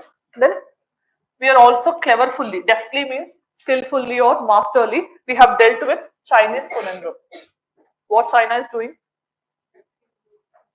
China is doing everything, right? Debt trap and everything. It is trying to exploit India neighborhood and all. It wants to gain good advantage and all. It always it wants China wants its dominance, and it also wants India not to have that much presence in the geopolitics and all, right? So we have cleverly dealt all the aspects of China. Why? Because if you see China, it is producing more, and what it is doing, it is dumping into India, where we are doing this with anti-dumping duty. Anti-dumping duty means, for example, if there is a pen, okay, if that particular pen is produced in India with 5 rupees, okay, if the same pen China is actually producing at 6 rupees in its country, but to destroy it, or you can to disrupt Indian market, what it will do? It can sell in Indian market with 4 rupees only. Then here the market price is 5 rupee, but Chinese product is 4 rupees. With which one people will prefer? 4 rupees, right? That means in that way it wants to collapse Indian economy. If you are not having any domestic market access, then you'll buy Chinese one, right? So in that way, domestic people are losing. If domestic people are losing, government is not going to get anything in return, right? In that way, China has tried to manipulate our economy also, where we have clearly dealt with it. Okay, so that is one example. Then deepening the corporate bond market. Corporate means what? Private entities, business entities. Okay, so you know, to establish and to run their business and everything also, they require money. All money they don't have, they again take the money in the form of bonds. Bond is nothing but, if I have money and if you want money, you will be giving a bond that if you give this money after a certain period, I will be paying you extra money. If I give you 100 rupees after this maturity period of 5 years or 10 years, I'll be paying you 120 or 130 rupees. That 20-30% is a margin or the profit for you. So this is what I'm promising in the form of a bond. Corporate bonds are also widened, because of which there is a good access of investment for the corporates also. That is what India has said. Then tackling of inequality. You know, inequality is very high in the Indian economy, right? So the rich are always multiplying their amount, whereas poor are remaining as it is, right? So this inequality also have to be tackled. If this is tackled, then India can achieve new phase in the economy, right? Then if you see Amrit Kal, what is Amrit Kal? Already we have completed 75th year of independence, right? So that is what Amrit Kal we call, 75th year till we reach 100th year of independence. It is in 2047. That is where we call it as Viksit Bharat. Okay. So this transition from present 75th year of independence to 100th year, we wanted to achieve certain things. What are those? We wanted to boost private investment in the country. Private is very important because government alone cannot fulfill the needs of the economy. It also requires the private investment. At the same time, it also wants to expand MSMEs, which are mainly important for growth. Agriculture also has to be the growth engine because now it is service dominated, right? We also need to increase the share of agriculture. We need to finance the green transition, bridging the education employment gap, skill gap should not be there. At the same time, we also have to build capacity of the states. States in the sense are present, 28 states we have in the present time, right? All those states. Then for this, or for Indian economy to achieve a growth rate of 7% plus every year, what economic survey said? There should be a good cooperation between union government, state government and private also. If these three cooperate to each other, then easily we can achieve a 7% growth rate. That is what economic survey has said. Right? Clear so far? Then this is the next chapter with respect to climate change. Okay. So you know this is becoming a global problem, not only for our country, for every country also. The most suffered people are the island countries or least developed countries because they don't have much finances to withstand the climate change and all. At the same time, they didn't contribute much also. Who have contributed much to the climate change? It is the developed countries, right? US or European countries. They have polluted more. They have got benefit more also. But who are actually paying off? Developing countries or less developed countries, right? So that is how we also need to increase our share. Okay. So that means that is why in environment, if you see in terms of climate change, there is a concept of common but differentiated responsibility. Common responsibility is to fight climate change, but in that fighting also you need to have differentiated responsibility. All you people are not same. Rich people has to take more responsibility, that is richer countries, and poor countries have to take lesser responsibility. Common but differentiated responsibility in terms of climate change, right? So then if you see what is economic survey saying, International Financial Corporation. What is this? This is a branch of World Bank. Okay, World Bank has 5 groups. Okay, out of 5, this is one group which is mainly responsible for boosting private sector investment. Okay, especially for private sector, all the money if they want to get anything, International Financial Corporation, this is a unit of World Bank, is going to provide that loans. So what did it say? India is the only country, only G20 country. You know G20 is a global grouping, right? Out of all the 19 countries, only India is aiming to achieve this 2 degrees centigrade warming. That means if you see compared to the industrial level means pre 1900s and all. So what is the level of increase in the climate change? Okay, for example, if you consider global average temperature is 24 degree in 1900. Okay, what is the Paris Climate Agreement time aiming to do? It wants to limit, for example, if 24 degrees centigrade is the global temperature, then Paris Agreement is saying to revert climate change. That means not to have any impact of climate change. Entire world has to conspire and it has to ensure that increase in temperature should not be greater than 1.5 or 2 degrees centigrade. That doesn't mean your daily temperature. Global average temperature should not increase beyond 1.5 to 2 degrees centigrade. That is what the target. Okay.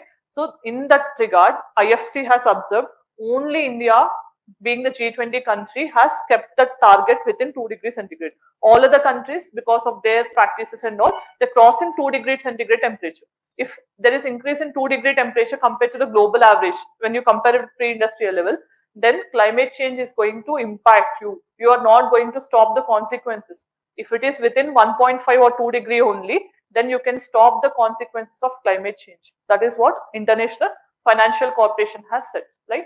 Then if you see, India has made significant progress in terms of increase in its renewable energy. So what is renewable energy? Renewable energy is which can be replenished. Means even if you are using, someday or another it will replenish, like solar energy. Okay, so these are renewable sources. Now to fight climate change, you know, renewable energy is a very important role, right? Why? Because all the fossils we are using, coal, petrol and all, they release harmful emissions into the atmosphere, because of which we are having climate change. So to fight climate change, any country requires increase in the share of renewable energy. So with With respect to this, if you see, we also have achieved a significant increase in the renewable energy share. Then if you see, this is important. Any question related to climate change or energy, you can quote this data because it is from economic survey. As on 31st May of 2024, government said non-fossil fuel. That means renewable energy share, if you see, how much energy is generated in India? 45.4%. But we have kept a target to reach 50% of our electricity share from renewable energy. That means almost 5% is the gap. We can easily achieve that also. Okay. That means currently 45% of India's electricity generation is coming from non-fossil fuels or renewable sources. That is what you have to keep in mind. Then the country is also having reduced emission intensity. Emissions means what? Whatever the harmful pollutants that are getting emitted into the atmosphere when you burn coal or petrol and all. When you use your vehicle, also certain amount of emissions are released, right? So we also wanted to reduce emissions by 33% in 2019. Okay, so how much is the level we are comparing? In 2005, how much is the emission intensity? If you compare that intensity, we wanted to achieve at least 33% less in 2019, and we have significantly achieved the target. Okay, 2005 is the target. Compared to 2005 emissions, now we have decreased 33% of our emissions, right? That is what economic survey has highlighted. Then clean coal. You know, clean coal is not a renewable source of energy, right? It doesn't generally replenish faster.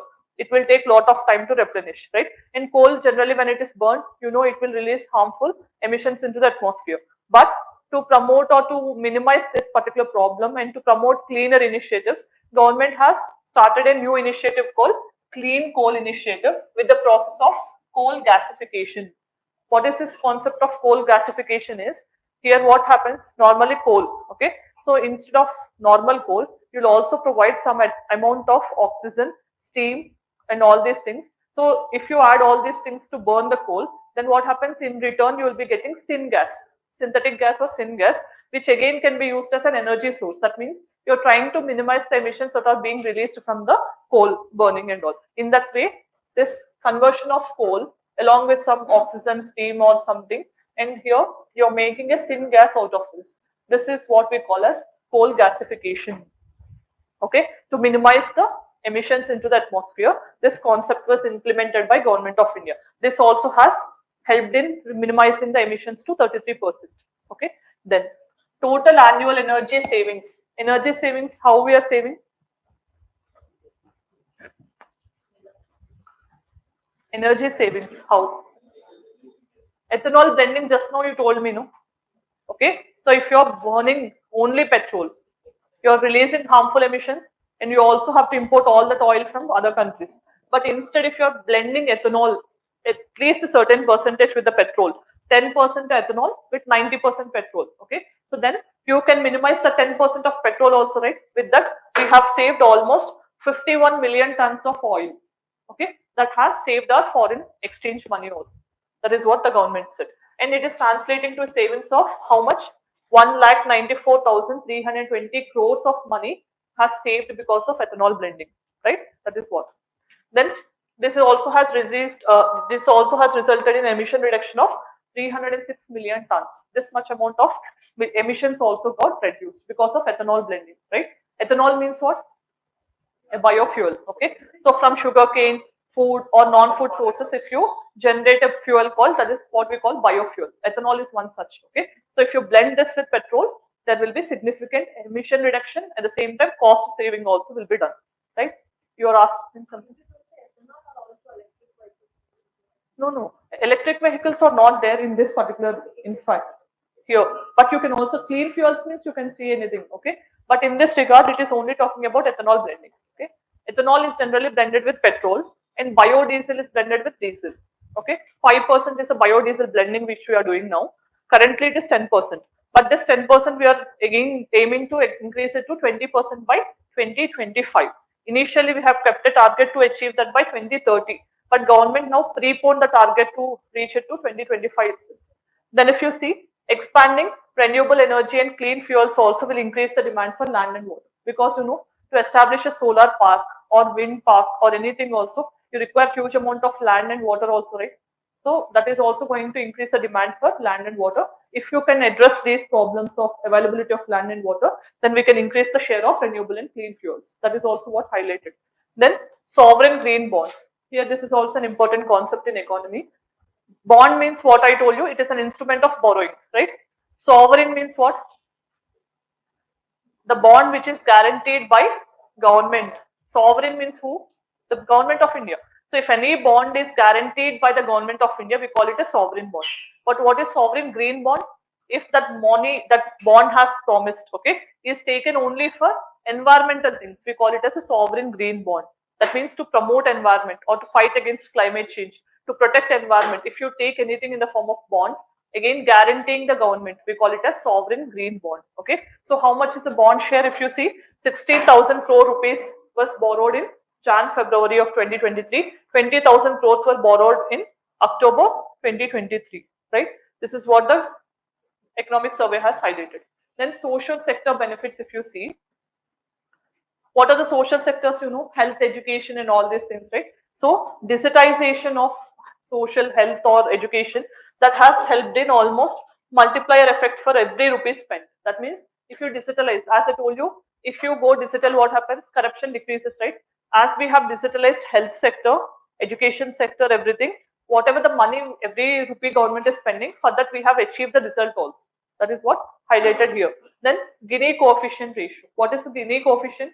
It is an indicator of inequalities in the economy.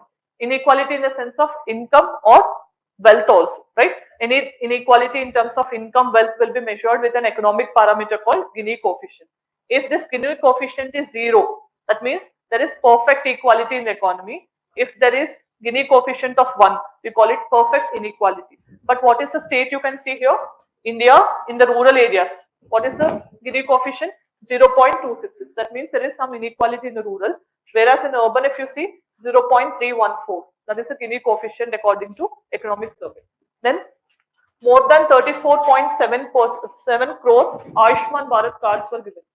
34.7 crore. What is this Ayushman Bharat? With respect to health, okay? So it has two components in it. First component we have is to promote primary health care. We have health and wellness centers, okay? So primary health, where that doesn't require any specialization and all. So to promote primary health care, government is establishing certain health and wellness centers to take care about this.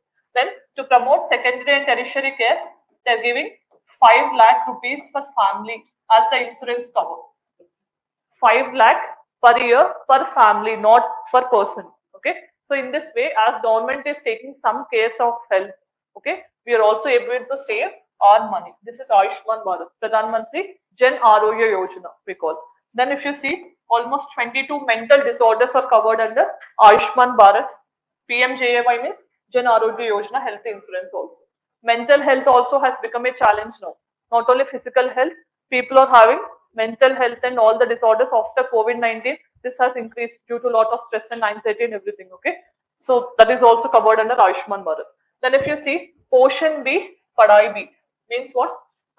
Nutrition should also be there along with education, especially for early childhood education, especially to provide world's largest universal high quality preschool education along with nutrition. Government is also focusing on this through Anganwadi centers. Anganwadi, it will provide nutrition at the same time schooling also, right? Then Vidyanjali initiative. This was asked once by UPSC in prelims.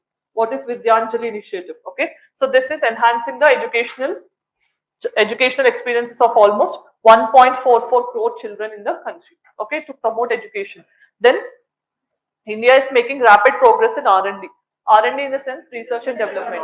In terms of patents, we are also having some progress. What is a patent?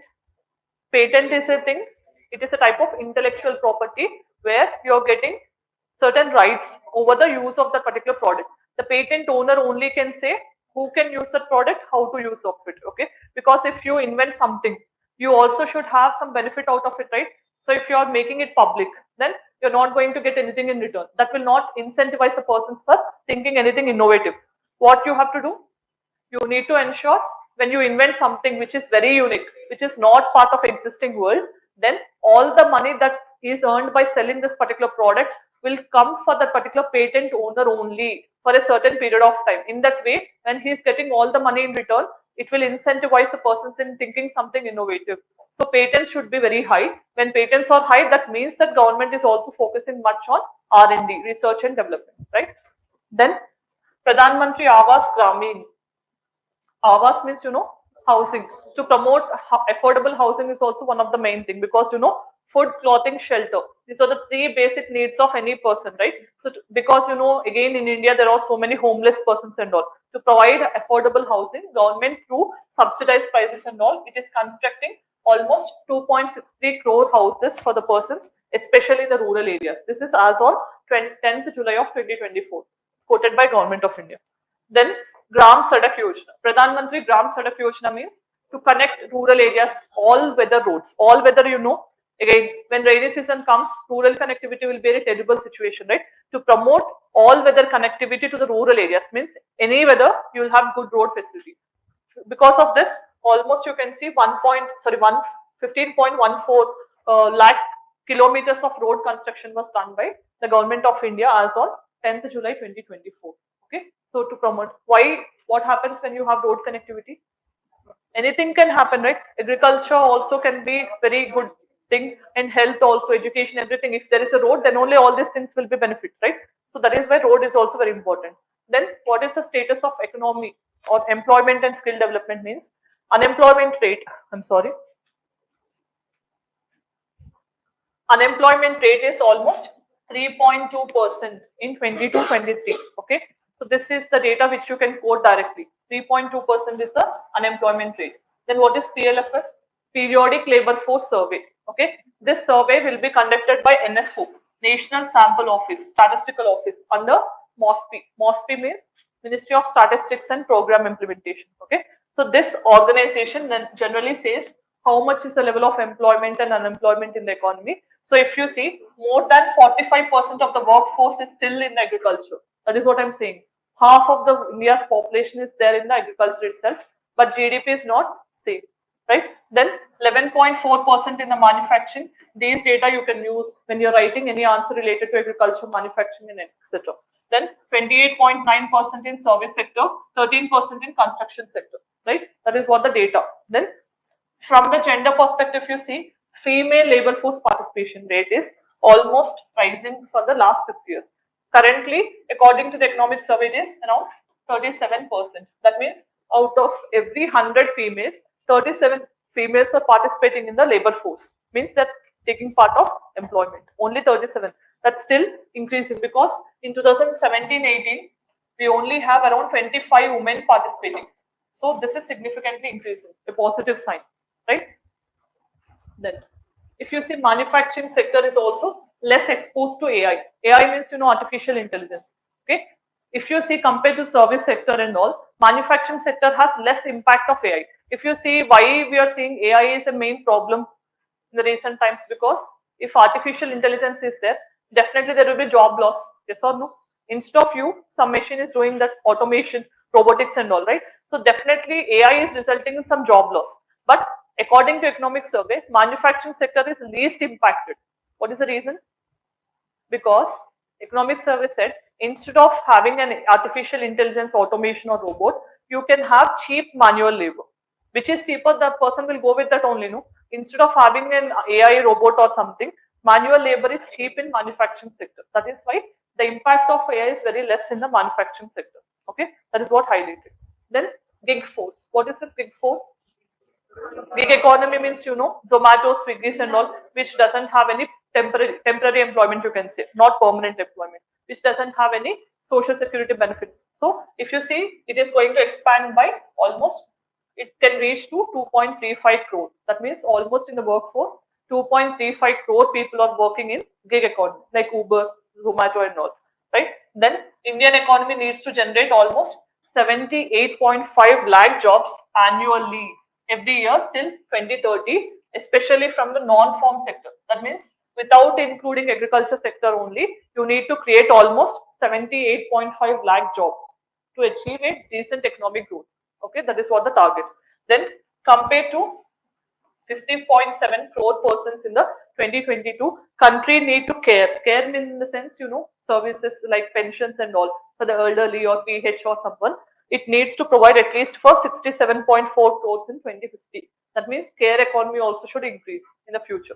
Then direct public investment means how much government is investing in the GDP. That means that is currently 2% around, you can say, and it is generating almost 11 million jobs, means 110 lakh jobs, you can say. It is almost 70% of the which is going to women. That means more in the government jobs, women are participating. Okay, then this is all the brief information of what we have shared. Okay, you can go through this, right? So food grain production, you can remember this. This is the amount of food grains produced now according to economic survey. Then agriculture, if you see, what is this particular survey talking about? Agriculture annual growth rate, if you see, that means compared to the last year, agriculture and allied in the sense horticulture, dairying, all these things. So it has registered almost 4.18% of growth rate. That means positive. If you see on 31st January 2024, total credit disbursed to agriculture is 22.84 lakh crores. And how much is through banks? 7.5 crores Kisan credit cards. That is again institutional credit through banks to the farmers. So that is again 9.4 lakh crores is given. Okay. Then if you see, entirely 90 lakh hectares of land is covered under micro irrigation. Micro in the sense drip irrigation, sprinkler irrigation and all, where there will be less water but more output. Okay, that is what we call. So that is per drop, more crop. Okay, this has also increased over a period of time. Then it is estimated that if you invest 1 rupee in research and development related to agriculture, you are going to get 13.85 rupees in return. That's a very good thing, but we couldn't do much here. Then industry and small and medium enterprises. This is another sector, right? So if you see here, economic growth rate in this sector is 8.2. It's not overall. In this sector, it is 8.2 in the last year. Then if you see here, coal production has almost increased in the domestic level, because of which we have imported less coal from outside, right? Then India's pharmaceutical market share is world's third largest market in the pharmaceutical sector, almost of 50 billion US dollars. Okay. Then in terms of clothing, we are second largest in the world, right? And you can see one of the top 5 exporting nations after Bangladesh and China. Then India's electronics manufacturing is almost 3.7% of global market. Okay, so these are the different areas in which India is doing good in terms of manufacturing. Then PLI. What is this PLI? Production linked incentives. Means if you want to produce anything, okay, all the time you may not have money, right? For that, government is providing certain incentives. PLI, production linked incentive scheme. This can generate almost, it has helped in 1.28 lakh crores of investment till May 2024 in the form of production or in the form of employment generation. Okay, this is what it was highlighted. Then if you see service sector, with respect to service sector, it is saying gross value added share from the service sector is 55%. I told you in the beginning itself, right? Then if you see here, globally India's service sector's exports almost form 4.4% of the total services sector in the world. This is a good sign. Then India's share in the digital delivered services is almost to reach 6%. In terms of digital services also there is increase. And aviation sector, okay, aviation sector also has increased 15% year on year. Year on year means compared to the previous year. 15% increase is there, with almost total air passengers handled in the Indian airports. Okay, that means in aviation also we had a good positive sign. Tourism, if you see, 92 lakh foreign tourists have visited India last year. Okay, almost 1 crore. That means there is an increase of 43.5% compared to the last year. Then Indian e-commerce industry, if you see, it is expected to reach US dollars of 350 billion. E-commerce means, Amazon, Flipkart, all these, right? So that share is also going to increase. Then overall tele density. Tele density means number of people having mobile phones or telephones. If you see, that is also increasing from 75.2. This is in the last March of 2014 to 85%. That means out of 100, 85 are having some form of teleconnections. Okay. Then if you see, internet density is also increasing. That means 68.2%. This is the current penetration of internet, okay, in the Indian economy. How this is increasing? Optical fiber networks. Optical fibers are Why the internet connections? You know, underground cables will be there, which are laid down. The main principle behind this optical fiber connection is total internal reflection. The same thing that happens inside a diamond mirage, okay? The same thing happens here that you will be studying. So this, using this optical fibers, we are connecting almost how many? 2 lakh plus gram panchayats under a project called Bharat Net project, where we wanted to provide internet connectivity of minimum 2 Mbps to 20 Mbps speed to all gram panchayats in the world, in the India, not world, I'm sorry. So then this is the project Bharat Net, means we wanted to connect all the India with internet. Then two significant transformations also have shaped India's service sector. What are those? You can see domestic service delivery, means technology. If you see recently, whatever things you're getting, like if you take the example of AP, at the time Sachivalayam and all, you have no, at that time the persons are giving all the benefits to you at your place using digital means, like taking your biometrics and all. They're giving that services at your doorstep only. With that also, our service sector has transformed a lot. The same time, diversification of service exports also has happened. Okay, so this is also positive sign. Then infrastructure. For any country, infrastructure is a very important thing. Okay, how much is the share of infrastructure in GDP? According to economic survey, 3.4%. Okay, we have given for in budget also. If you see, 3.4% was allocated for infrastructure. Why infrastructure is important?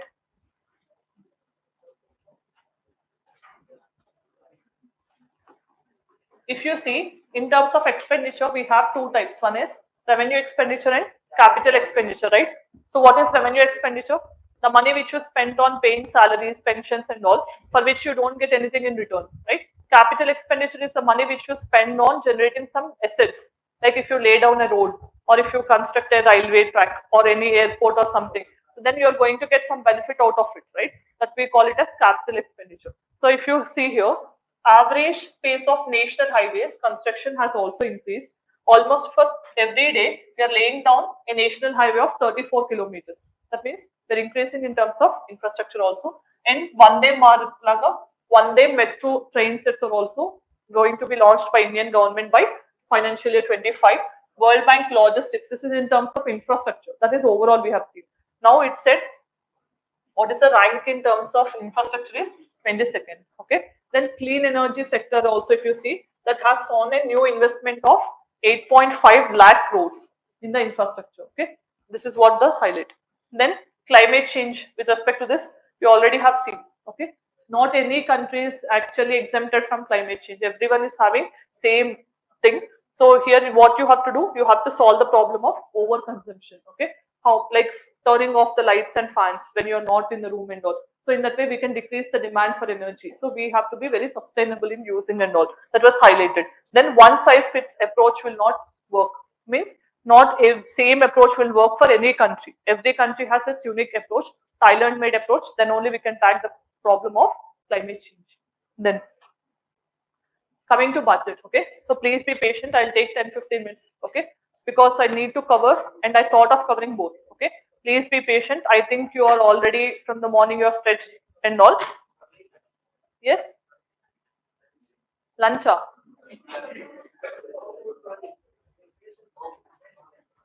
No food, I think. No food eating. Okay, so parle. Okay, वो sacrifice చేస్తే parle. That also 15-20 minutes. Okay, just be patient.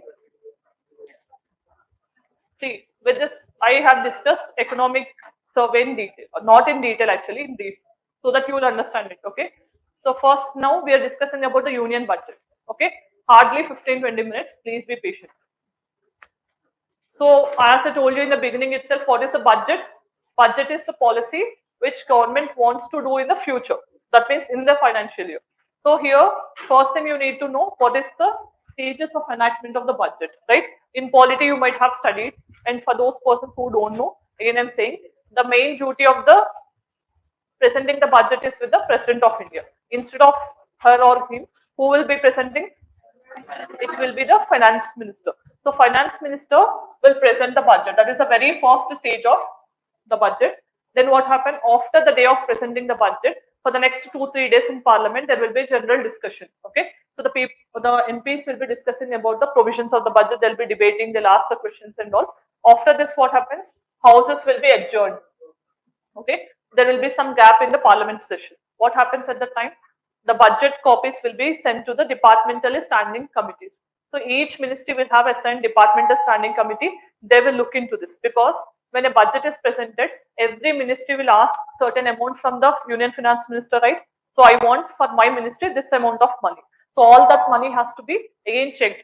For what reasons they have asked this much amount of money, whether this amount of money is actually desired, or can we cut the money and all this process will be done by departmentally standing committees. So during this time, parliament will not be in session. So that is the third stage, where departmental standing committees will scrutinize. Demand for grants means what is the demand that ministers have put forth for their ministries, that is demand. When it is voted, we call it as a grant. Okay, that means if I demand 100 crores for my ministry, that doesn't mean you will be granted 100 crores. I may grant only 90 crores, that I think 90 crores is sufficient for you. Whatever the demand is, demand, grant means 90 crores what you actually got. Okay, so this will be done by departmental standing committees. They scrutinize what is the demand, how much they have asked, why they have asked these things. Then after that, they'll put their recommendations before the parliament. Again, parliament will sit, they'll discuss. So here, after discussing, they'll vote on the demands. Okay, once voted, demand becomes a grant. Okay, then this next stage is passing of the appropriation bill. What is appropriation bill? It legalizes the expenditure side of the budget. Okay, you know, government of India needs to spend lot of money in dealing different things and all. For meeting all that expenditure, government has to take the permission of the parliament. How? By passing the appropriation bill. You know, every money that rupee or government earns has to come from and has to go from consolidated fund of India. There is a fund. Every rupee that earns or every money that spends also has to go in and out of consolidated fund. So for any money that government wants to spend, they need to take approval of parliament. For that, they passes this appropriation bill. This is legalizing government to spend certain thing, expenditure part. Okay. Then what is this finance bill? This is a budget. Okay. This legalizes the income side of the budget. Income side means whatever you are proposing for the future. If I want to levy a tax, government alone cannot levy a tax. It has to take the parliament's permission under Article 265. If parliament authorizes, then only it can impose any tax, right? So this is the last stage of passing the budget. Okay, that means from the day of presenting, within 75 days, if budget is not passed, then government has to resign. Okay, this 75 days limit was not actually mentioned in the Constitution of India, but it was passed by Parliament Act, where they said within 75 days of presenting the budget, excluding holidays, it should be passed. Otherwise, government is obliged to resign. Okay, because if they don't have money, how they'll run the government, right? That is how. So these are the stages of enactment of the budget. Clear? This you will discuss in detail in polity. I'm not discussing that in detail here. Okay. Then, so in the current monsoon session, but every time, you know, in the budget session, that is in the first year of the session, they'll be presenting the budget. But now it is monsoon session of parliament, which is being held from 22nd July to 12th August. In this session, it was presented. This is going to be the 7th consecutive budget for Nirmala Sitharaman. Okay, she has created record also, because till now only 6 times it was presented on a consecutive scale by whom? Morarji Desai. Morarji Desai have presented highest number of consecutive budgets 6 times. But now she has crossed that. But overall times who have presented more number of budgets means it is again Morarji Desai. But it is not in continuation. He presented 6 on a go and then 4 more. 10 total in his name. But she only 7 times in a row. Okay. Then first in interim government. Interim government was formed in 1946 before independence. At that time, the same person, Shanmugam Shetty, he was the first person to present the budget. Okay. Then first in the independent India also he himself only. Then 2017 budget. What is so special about this budget? It has separate, whatever the separated budget that is there for railways and union budget, that was combined again. There is no more railway budget from 2017. Previously we used to have railway budget separately and union budget separately. But this differentiation was withdrawn from 2017. Okay. And it also has taken the differentiation between plan expenditure and non-plan expenditure. You know what is plan? Before we used to have planning commission and all. For that reason, there is a differentiation between plan expenditure and non-plan expenditure. Means for planning, you know, 5-year plans we used to have. At the time, whatever the money we have planned to spend, that is what we call planned expenditure. but suddenly government needs to spend some more out of the planning also, no? That is what we call non-plan. This differentiation also was taken off from 2017 budget. So that is why it's special. Then what is the objective of presenting the budget? It highlights what government wants to do in the future.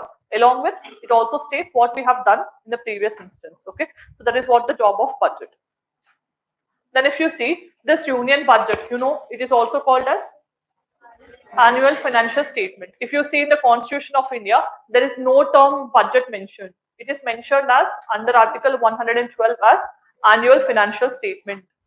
Then if you see Article 12, this is 112 talking about receipts and expenditure. Receipts means the revenue for the government and how much it is going to spend from April 1st to March 31st of the coming year. Then the statement is called annual financial statement. It is divided into three funds. You'll be studying under Article 266 of Indian Constitution.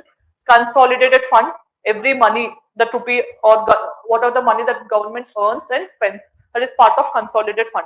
Contingency fund means whatever the money that government spends for meeting some extraordinary situations like any disasters or to meet something urgent. For that it will keep certain money in reserve. Why? Because all the time parliament will not be in session. If parliament approves only, you can take any money from consolidated fund.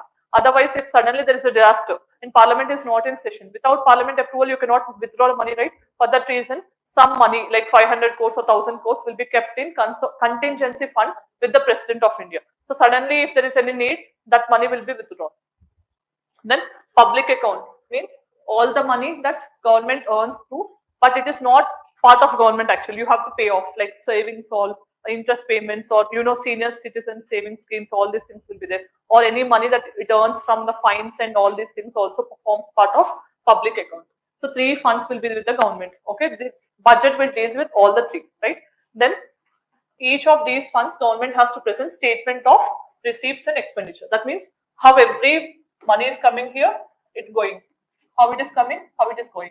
How it is coming and how it is going. Everything detailedly they have to present in the parliament. Okay. Then for this time, government said we have four castes.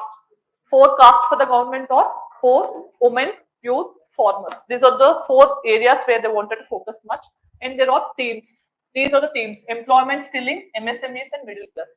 As I told you, MSMEs have very high growth potential. That is why budget is also focusing on more MSMEs.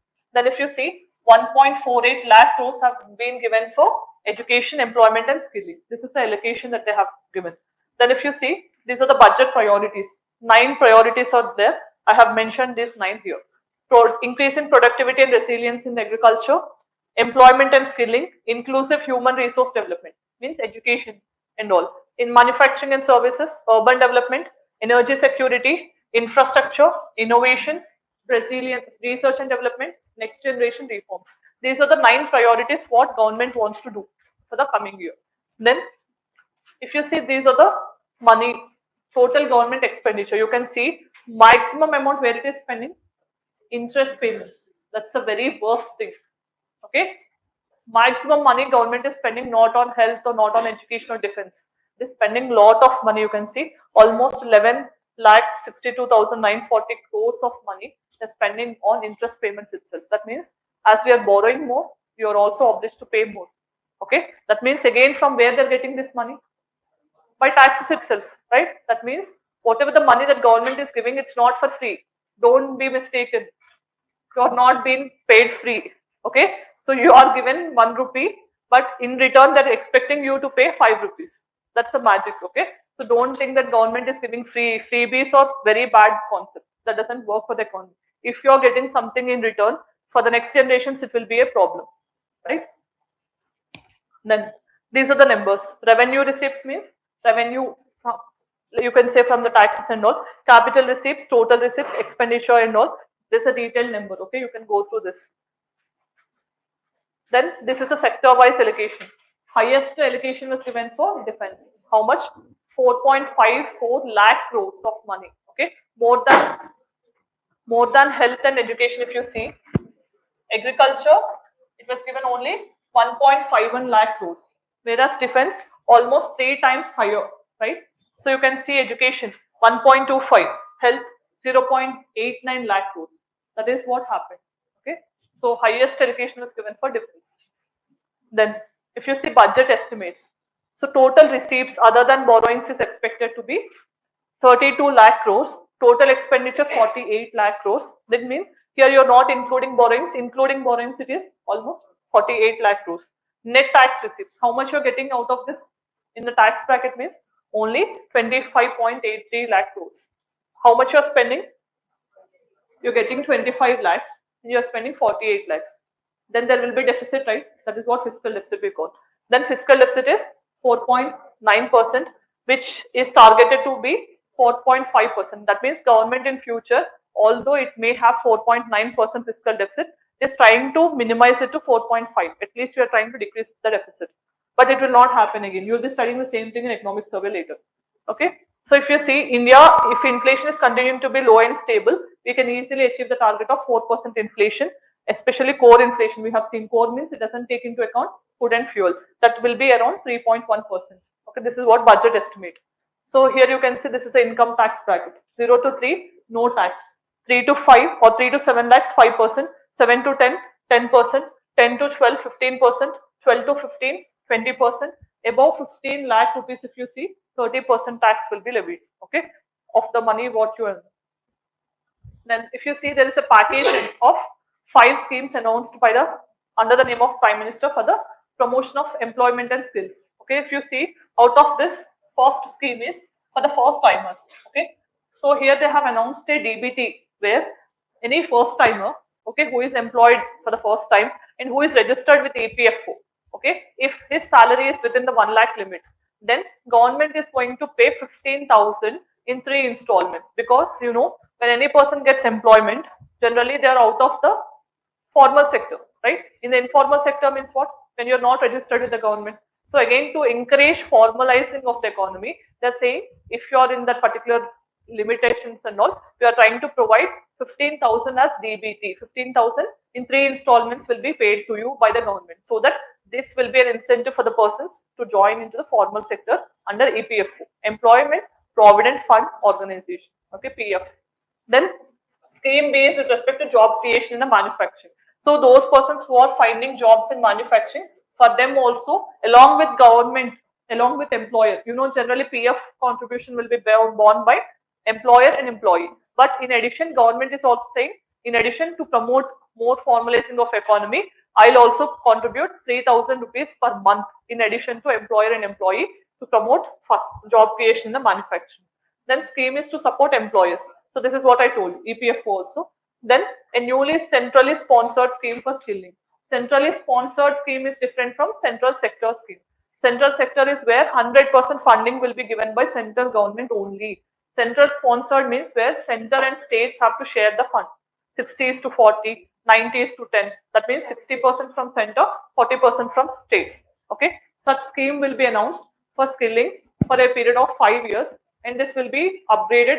How much you can see, almost internship will be provided in 500 top companies, so that employment will be generated for the youth by learning the skills and all. Okay, that is what the scheme.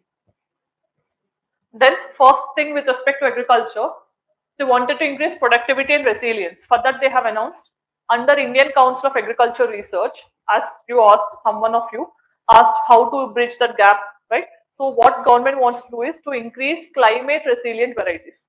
Okay, so if you know, if you are going for rice or wheat, which requires water, but suddenly if there is no monsoon, then the crop will be lost, right? Instead, if you're going for climate resilient varieties like millets, which require less water and all, agriculture will be profitable, right? For that reason, government is trying to promote 109 high yielding varieties and climate neutral varieties also. That means high yielding in the sense you will be getting more yield for that particular seed or particular crop. Okay, instead of normal crop, you will be getting more yield in return. At the same time, they are also climate resilient. That is also government's intention to boost agriculture. Then, if you see, they also want to bring 1 crore farmers of the country under natural farming. You know, natural means where you don't use any chemical fertilizers, pesticides and all, which is natural way. So they wanted to bring at least them by certification and programming. Then almost 10,000 has to take the bio inputs. Bio inputs in the sense fertilizers and all. Okay, so that also will be done to achieve self-sufficiency in pulses. What is the main problem in agriculture is, you know, oil seeds are very much used in India, but we don't have self-sufficiency. That means how much is the domestic demand? We don't have that much of oil seed production. So we are importing most of the oil seeds, like palm oil from Indonesia, Malaysia and all. So when we are importing again, you have to pay more also, right? That is why sunflower oil, I also told you, we are taking from Russia and Ukraine. When there is a trouble between those two countries, we are having increase in prices. But if you don't have such problem of importing, if you are only having within your country, you don't have the price increase in the sunflower oil prices, right? That is why government wants to achieve self-sufficiency in pulses and oil seeds, which are primarily now import oriented. We wanted to decrease imports.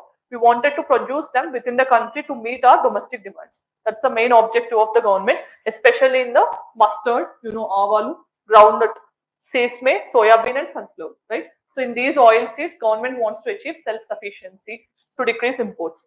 Then government is also trying to increase digital public infrastructure in the agriculture field. Okay, digital public infrastructure means public, okay, digital infrastructure to understand what is the soil moisture, how much is the crop produced and all. In that way, digital public infrastructure has to be increased in the agriculture field for the next 3 years.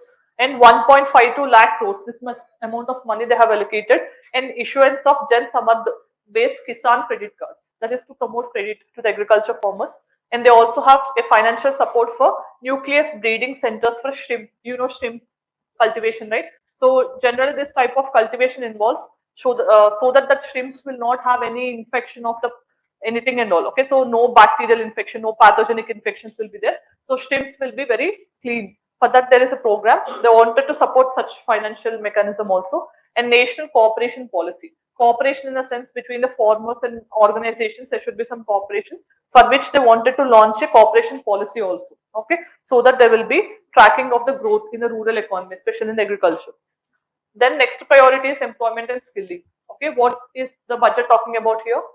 There is going to be 3 schemes under Prime Minister package. We already have seen out of 5, 3 are mainly aiming at employment and skilling. So one is enrollment in the EPFO along with first timers also, and there will be support to the employers and employees by the government by giving 3,000 to EPFO and all. Then higher participation of the women in the workforce. That is also one target government has kept to increase employment and skilling. And new centrally sponsored scheme we have seen, that is also there. And 20 lakh youth will be skilled over a period of 5 years, and 1,000 industrial training centers, ITS we call, those will be upgraded in technology, okay, to have more outcomes from it. And there also will be model skill loan scheme to promote skill related loans also. Government is going to launch a scheme where 7.5 lakh guarantee will be given from the government to help almost 25,000 students to enrich their skills and all. This is also launched in the budget.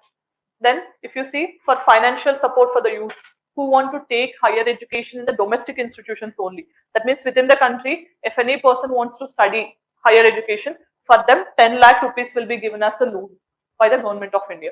Then e-vouchers also will be given to 1 lakh students per year for subvention. Interest subvention also will be given. Okay, that means if you're paying on time that loan, you will be given an interest subvention of 3%. That is what announced. Then third priority is inclusive human resource development and social justice. Purvodaya is the name they have given for development of eastern region. Eastern region in the sense some certain states like Bihar, Jharkhand, West Bengal, Odisha, Andhra Pradesh. In the eastern part, they consider if they have developed infrastructure and all in these areas, definitely that will become an engine for entire country's growth. Purvodaya, eastern region. Okay, so that is what budget has said. Purvodaya means all-round development in eastern states of Bihar, Jharkhand, West Bengal, Odisha and Andhra Pradesh. If you do, definitely it will stimulate the growth in the Indian economy. That is what budget has said. And if you know Viksit Bharat, by 2047 what we wanted to achieve, for that this will serve like an engine. That was highlighted by the budget. Then Pradhan Mantri Jan Jatiya Unnat Gram Yojana. This is mainly launched for tribals. Okay, in tribal dominated areas to enhance the infrastructure, health related you can say sanitation and all other benefits. They wanted to launch this scheme. Aspirational districts means what? How the district should be, model district type of program, almost covering 63,000 villages, almost having 5 crore tribal people. For them, there will be upgradation of life and villages in this scheme. Then other announcements are there will be 100 branch offices of Indian Post Payments Bank opened especially in the northeastern region. You know, northeast is not much connected with mainland India. Again, to enhance connectivity and infrastructure, they wanted to do this. And 2.66 lakh crores for rural development was allocated, along with 3 lakh crores for the women and girls. Okay, this is what the allocation. Then fourth one is manufacturing service sector. So if you see, support for promotion of MSMEs. As I told you, my MSMEs are mainly facing a shortage of credit. They don't have investment support. For that, they have announced a scheme, credit guarantee scheme of 100 crore rupees. Under this, they'll be giving credit guarantee loans to MSMEs to promote investment. And public sector banks are also giving MSMEs for credits. If you have remembered, in economy, you'll be studying under RBI. That's the concept of priority sector lending, PSL we call. Okay, priority sector lending means every bank, public sector bank, has to lend compulsory to certain sectors which are mentioned under public sector lending, like priority sector lending, not public. Priority sector lending like agriculture, MSMEs, renewable energy, housing, education, vulnerable sectors. Okay, for these sections, compulsorily you have to give certain amount of loan. Okay, because these are the most neglected areas. If you don't just generally mandate that you have to compulsory give for these sectors and all, no banks generally will give money for these things, right? For that reason, priority sector lending means every branch has to give 18% of what it can give to these sectors must. If they don't give, what happens? Entire money which they didn't give will go into rural RIDFs with NABARD, and urban area, if it is there, then it will fall into SIDBI account. So that again that money will go to the people only. In that way they have established. So in the same way, public sector banks also have to give MSMEs for credit. ఆ micro finance లానే కాకపోతే ఏంటంటే ఇక్కడ priority sectors అంటే ఈ areas కి ఖచ్చితంగా lending ఇవ్వాలి అని they have mandated, right?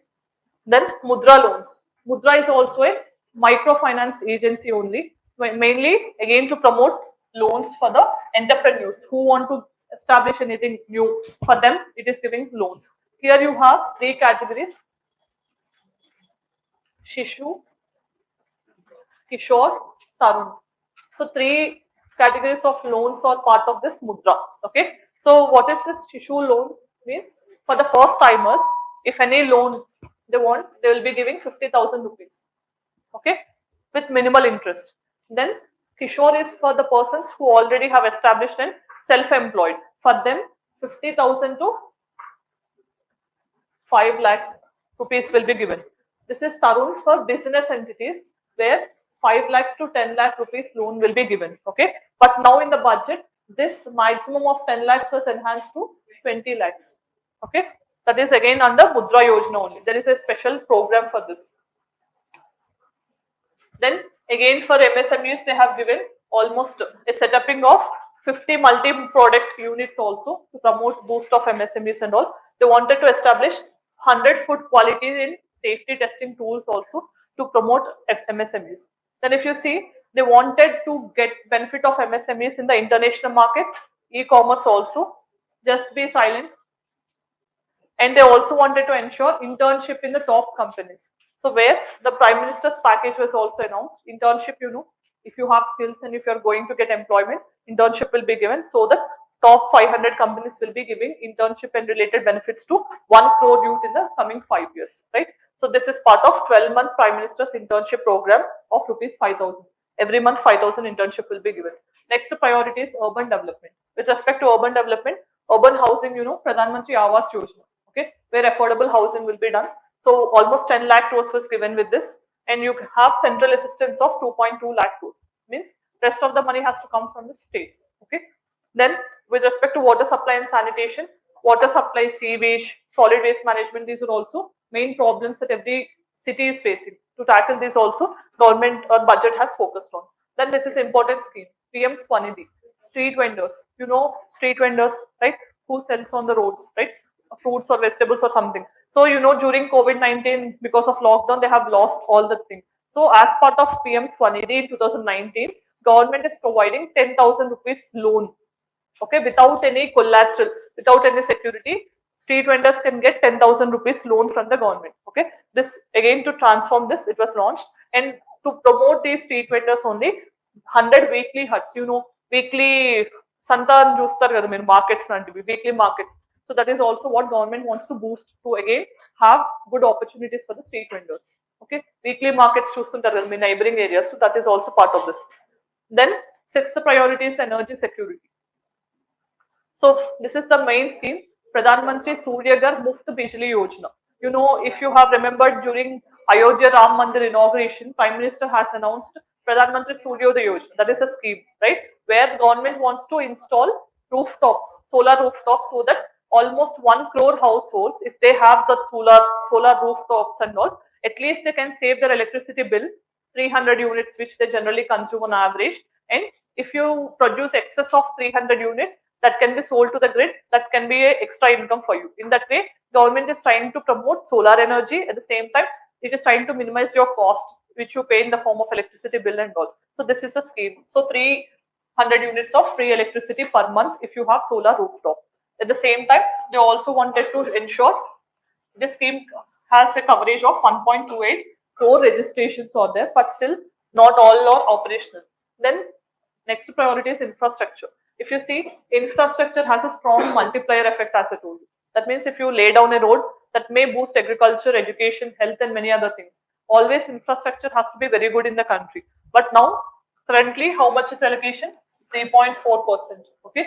All the infrastructure allocation comes under capital expenditure. It's not under revenue expenditure. You are going to get something in return afterwards. So here, if you see how much is the money that was given, 1.5 lakh crores is money given to the state governments. Okay. So then, as part of tourism, that is also part of infrastructure, they wanted to develop this Vishnupad temple corridor in Bodh Gaya, Mahabodhi temple also in Bodh Gaya, and Rajgir. This is all in Bihar. Okay. So they wanted to promote tourism in these areas. Then next priority is innovation, research, and development. Okay. So if you see, for this Anusandhan National Research Fund, for increasing the research, they have announced, and 1 lakh crores will be given for the person's private sector related innovation and research. And space economy also. What is the space economy we have currently? That they wanted to boost it by 5 times, at least by next 10 years. Okay, that is what the target. Then next priority is next generation reforms. Okay, next generation means all other things. Okay, what are all miscellaneous? Like what we have Aadhaar, same way they wanted to create Bhu Aadhaar, means for every land there will be unique identification number, so that this misplace of land and all these things will not happen. Duplication of land records and all will not happen. So Bhu Aadhaar is one main thing the budget has proposed. And NPS Vatsalya. Vatsalya means for the student or for the children, especially the parents and guardians, will have a scheme launched for the benefit of children, financial support type of thing. Okay. Then highlights, if you see in the tax collection, especially in the indirect taxes, GST, if you see, GST has been a success according to government. Almost different sectors have rationalized into GST and all. At the same time, direct taxes, if you see, we have to ensure direct tax collection is very less. Okay, we can increase that, but how we can increase? Simplify the taxes. That means now it is 3 lakhs, but if you make below 5 lakhs no tax, means more people will come under the tax ambit. No, so that way, in that way, improving taxpayer services, providing tax certainty. If there is any cases in the taxation and all, that also has to reduce the litigation and all. In that way, if you take some measures, we can increase the direct tax collection according to the budget. And 58% of corporate tax, corporate in the sense which companies pay as part of their income, that particular tax is coming from simplified tax regime. After they simplify the taxes, more tax is collected from corporate tax. That is what budget has said. And more than 2/3 are also simplified compared to the personal income. Then if you see here, capital gains. This is also an important term which you need to know. Capital gains is nothing but if you buy a land in 2022 with 10 lakh rupees. Okay. Then if you want to sell this land in 2025 with 15 lakhs. Okay. Then how much is the gain? 5 lakhs. Out of this 5 lakhs, you need to pay 20% as the tax to the government. Okay. That is what capital gains. But if you sell from the date of purchase within 3 years, we call it as short-term capital gains. If it is above 3 years, if you sell, long-term capital gains. This applies to land, buying shares in different companies and all. This will apply the capital gains. So according to this budget, short-term capital gains was at 20%, long-term is at 12.5%, right? That is what you have to keep in mind. Then labor related reforms, e-Shram portal. Okay, you know Shram means labor, right? E-Shram means an electronic portal for those persons who are in the unorganized sector. You know unorganized sector? Unorganized means not registered with the government, they don't pay tax to the government and they don't have any social sector benefits also, like pensions, salaries and all. If they work, only that day they'll get money. Otherwise, they don't get any money. So with respect to them, they have launched a portal. So this will serve like a one-stop solution for all the problems of unorganized, because if there is no such portal maintaining data of unorganized sector, government will not assess how many people are there, right? They cannot ensure anything. But if they know this much amount of people are unorganized sector, then they can launch any pension related benefit for those unorganized and all. Already government have launched. So for them to get the data, they have launched this portal. Then if you see, there is also a mechanism of connecting the job seekers with the job providers. Okay, so they also should be this. Then Shram Suvidha and Shram Samadhan portals are also launched to ensure industry and trade compliance. Shram, with respect to labor only, that particular thing. And there is also a taxonomy for climate finance, which was launched for enhancing the climate adaptation and mitigation. Mitigation is in the sense to minimize the damage which you are going to get from climate change. Adaptation means you are making yourself adaptable to the changes of climate by building more resilient buildings and all. So to beat these things also, we are having a climate finance mechanism established by Government of India. Okay. Then foreign direct investment. So first thing you need to know what is FDI and FII, right? FDI is, you know, foreign direct investment, which will be coming into the fixed assets, okay, like your land, capital, entrepreneurship, anything, okay. So if it is coming into the primary assets or fixed assets, we call FDI, and it should be always greater than 10% of the investment, okay. These are stable because if you're investing more than 10%, it is not easy to withdraw anytime. It's very difficult, okay. Then these are also having managerial control. If you're having more than 10% share, you'll have control in the management also. But on the other hand, you have FPIs. So these will be investing only in the shares of the company.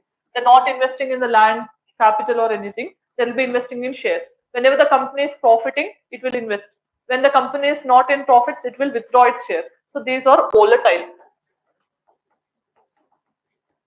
And this is less than 10% generally. And these doesn't have any managerial control. This is a primary differentiation between FDI and FIA. So what is observed in this budget is FDIs have decreased from almost $40 billion to $25 billion, but FIIs have increased almost to $65 billion. Okay, that means investors are having some confidence in Indian economy, right? Then you also have to keep in mind forex reserves. Forex means, you know, when we are exchanging our currencies, we need to have some reserves. No? That is around all-time high of almost 650 US dollars. 650 billion US dollars. First time this much amount of forex reserves we have. This is also a record highlighted by Indian budget. And most of the people or other countries people are also preferring Indian rupee as the currency of exchange. That is also a positive sign. Then these are the budget estimates. Total receipts means how much is the total revenue for the government means 32 lakh crores is the revenue other than borrowings, not including borrowings. Total expenditure is 48.21. Net tax receipts means tax is only 20.8 and fiscal deficit is 4.9 we have seen. Gross market borrowings. How much is the market borrowing means 14 lakh crores rupees, right? Then net borrowings, you know, what is the difference between gross and net? Net means after deductions, gross is a total, right? So total means 11.63 lakh crores. This is what the brief information. Then what is the angel tax? You know, startups will be there, right? Startups means when you wanted to do something new in entrepreneurship and all. So you require some type of investment from any person, that we call it as venture capitalist. So if you have seen Akasame Hadra of Surya, movie is there, no? In that he'll be trying for venture capitalist and all. So that is what, when he wants to set up something new, startup, then some investment will come, no? On that particular thing also there is an imposition of tax called angel tax. But now in this union budget, government has abolished. If you are taxing on the amount of investment that startups get, then will it boost the startup economy in the country? No, for that reason, they have abolished this angel tax for all class of investors who are investing in the startups. Then Vivad se Viswas. What is this? Vivad means litigation. When there is litigation, that litigation also has to be in a way you are believing the government, right? Always if you see in tax or any issue, who will be the litigant? Government only. You will be filing a case all the time with the government. So there should be a belief that this litigation process will be neutral or it will be in favor of a justice process. For that only we have launched this scheme. So income tax related disputes especially. So for that only government, especially finance minister said, even we are ready to reform Income Tax Act of 1961 because of certain provisions in income tax, we are having more litigations. So to reduce those litigations, we are ready to reform that particular act also. Then monetary limits for filing appeals in direct taxes and service tax and all, this has increased to certain amount. This is what was mentioned. Okay. So this is very important. Okay. Last infographs are important. The data you can quote here. Revenue receipts is 31.3 lakh crores. Capital means whatever the money you're getting from capital assets. Okay. That is 16.9. If you see, it has decreased. Okay. This is increasing. This is a good sign.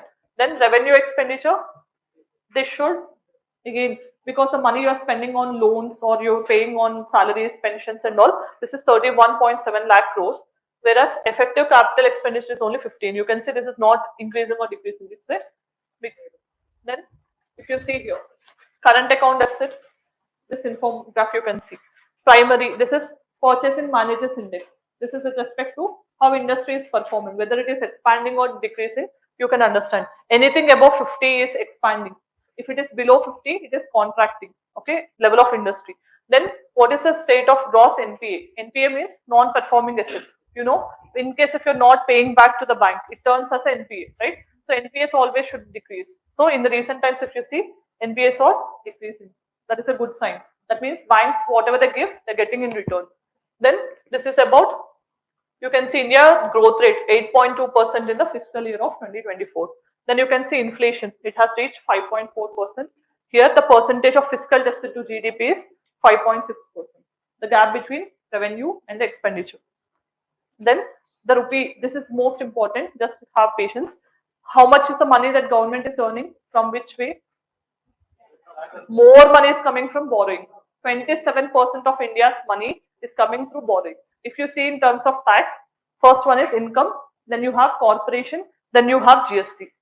Okay, these type of things can be asked in prelims. Be cautious here. Okay, they can ask what is a major source of tax revenue for the government. Highest is income, followed by corporation, then GST. But overall, which is the highest? Borrowings with 27% money. That means out of 100 rupees government earning, 27 rupees is coming from borrowing only. That means we are taking from another country or market. Then how much rupee is going? If you see, how much is the money? 19% is going to interest payments itself. Out of 27%, you're paying again 19% to interest payments. Okay. Then if you see here, they're also paying 21% to the states. You know, again, they have to take 100 rupees and they have to devolve all the money to the states and all. Out of every money they spend, 21% is going to the states. Then you can see finance commission 9%. Centrally sponsored schemes means center and states have to bear 8%. Other expenditure 9%. Pensions is 4%. Interest payment 9%. Centrally sector schemes where central only have to bear the cost. So that is 16%. Subsidy 6% and defense is 8%. Okay, this is what the budget has said. Okay, every money how rupee is earned and how the money is spent. Okay, this is clear, right? So I know this is a long session. I might have troubled you, but to complete this, I have taken extra time. If you have any doubts, you can ask. Thank you.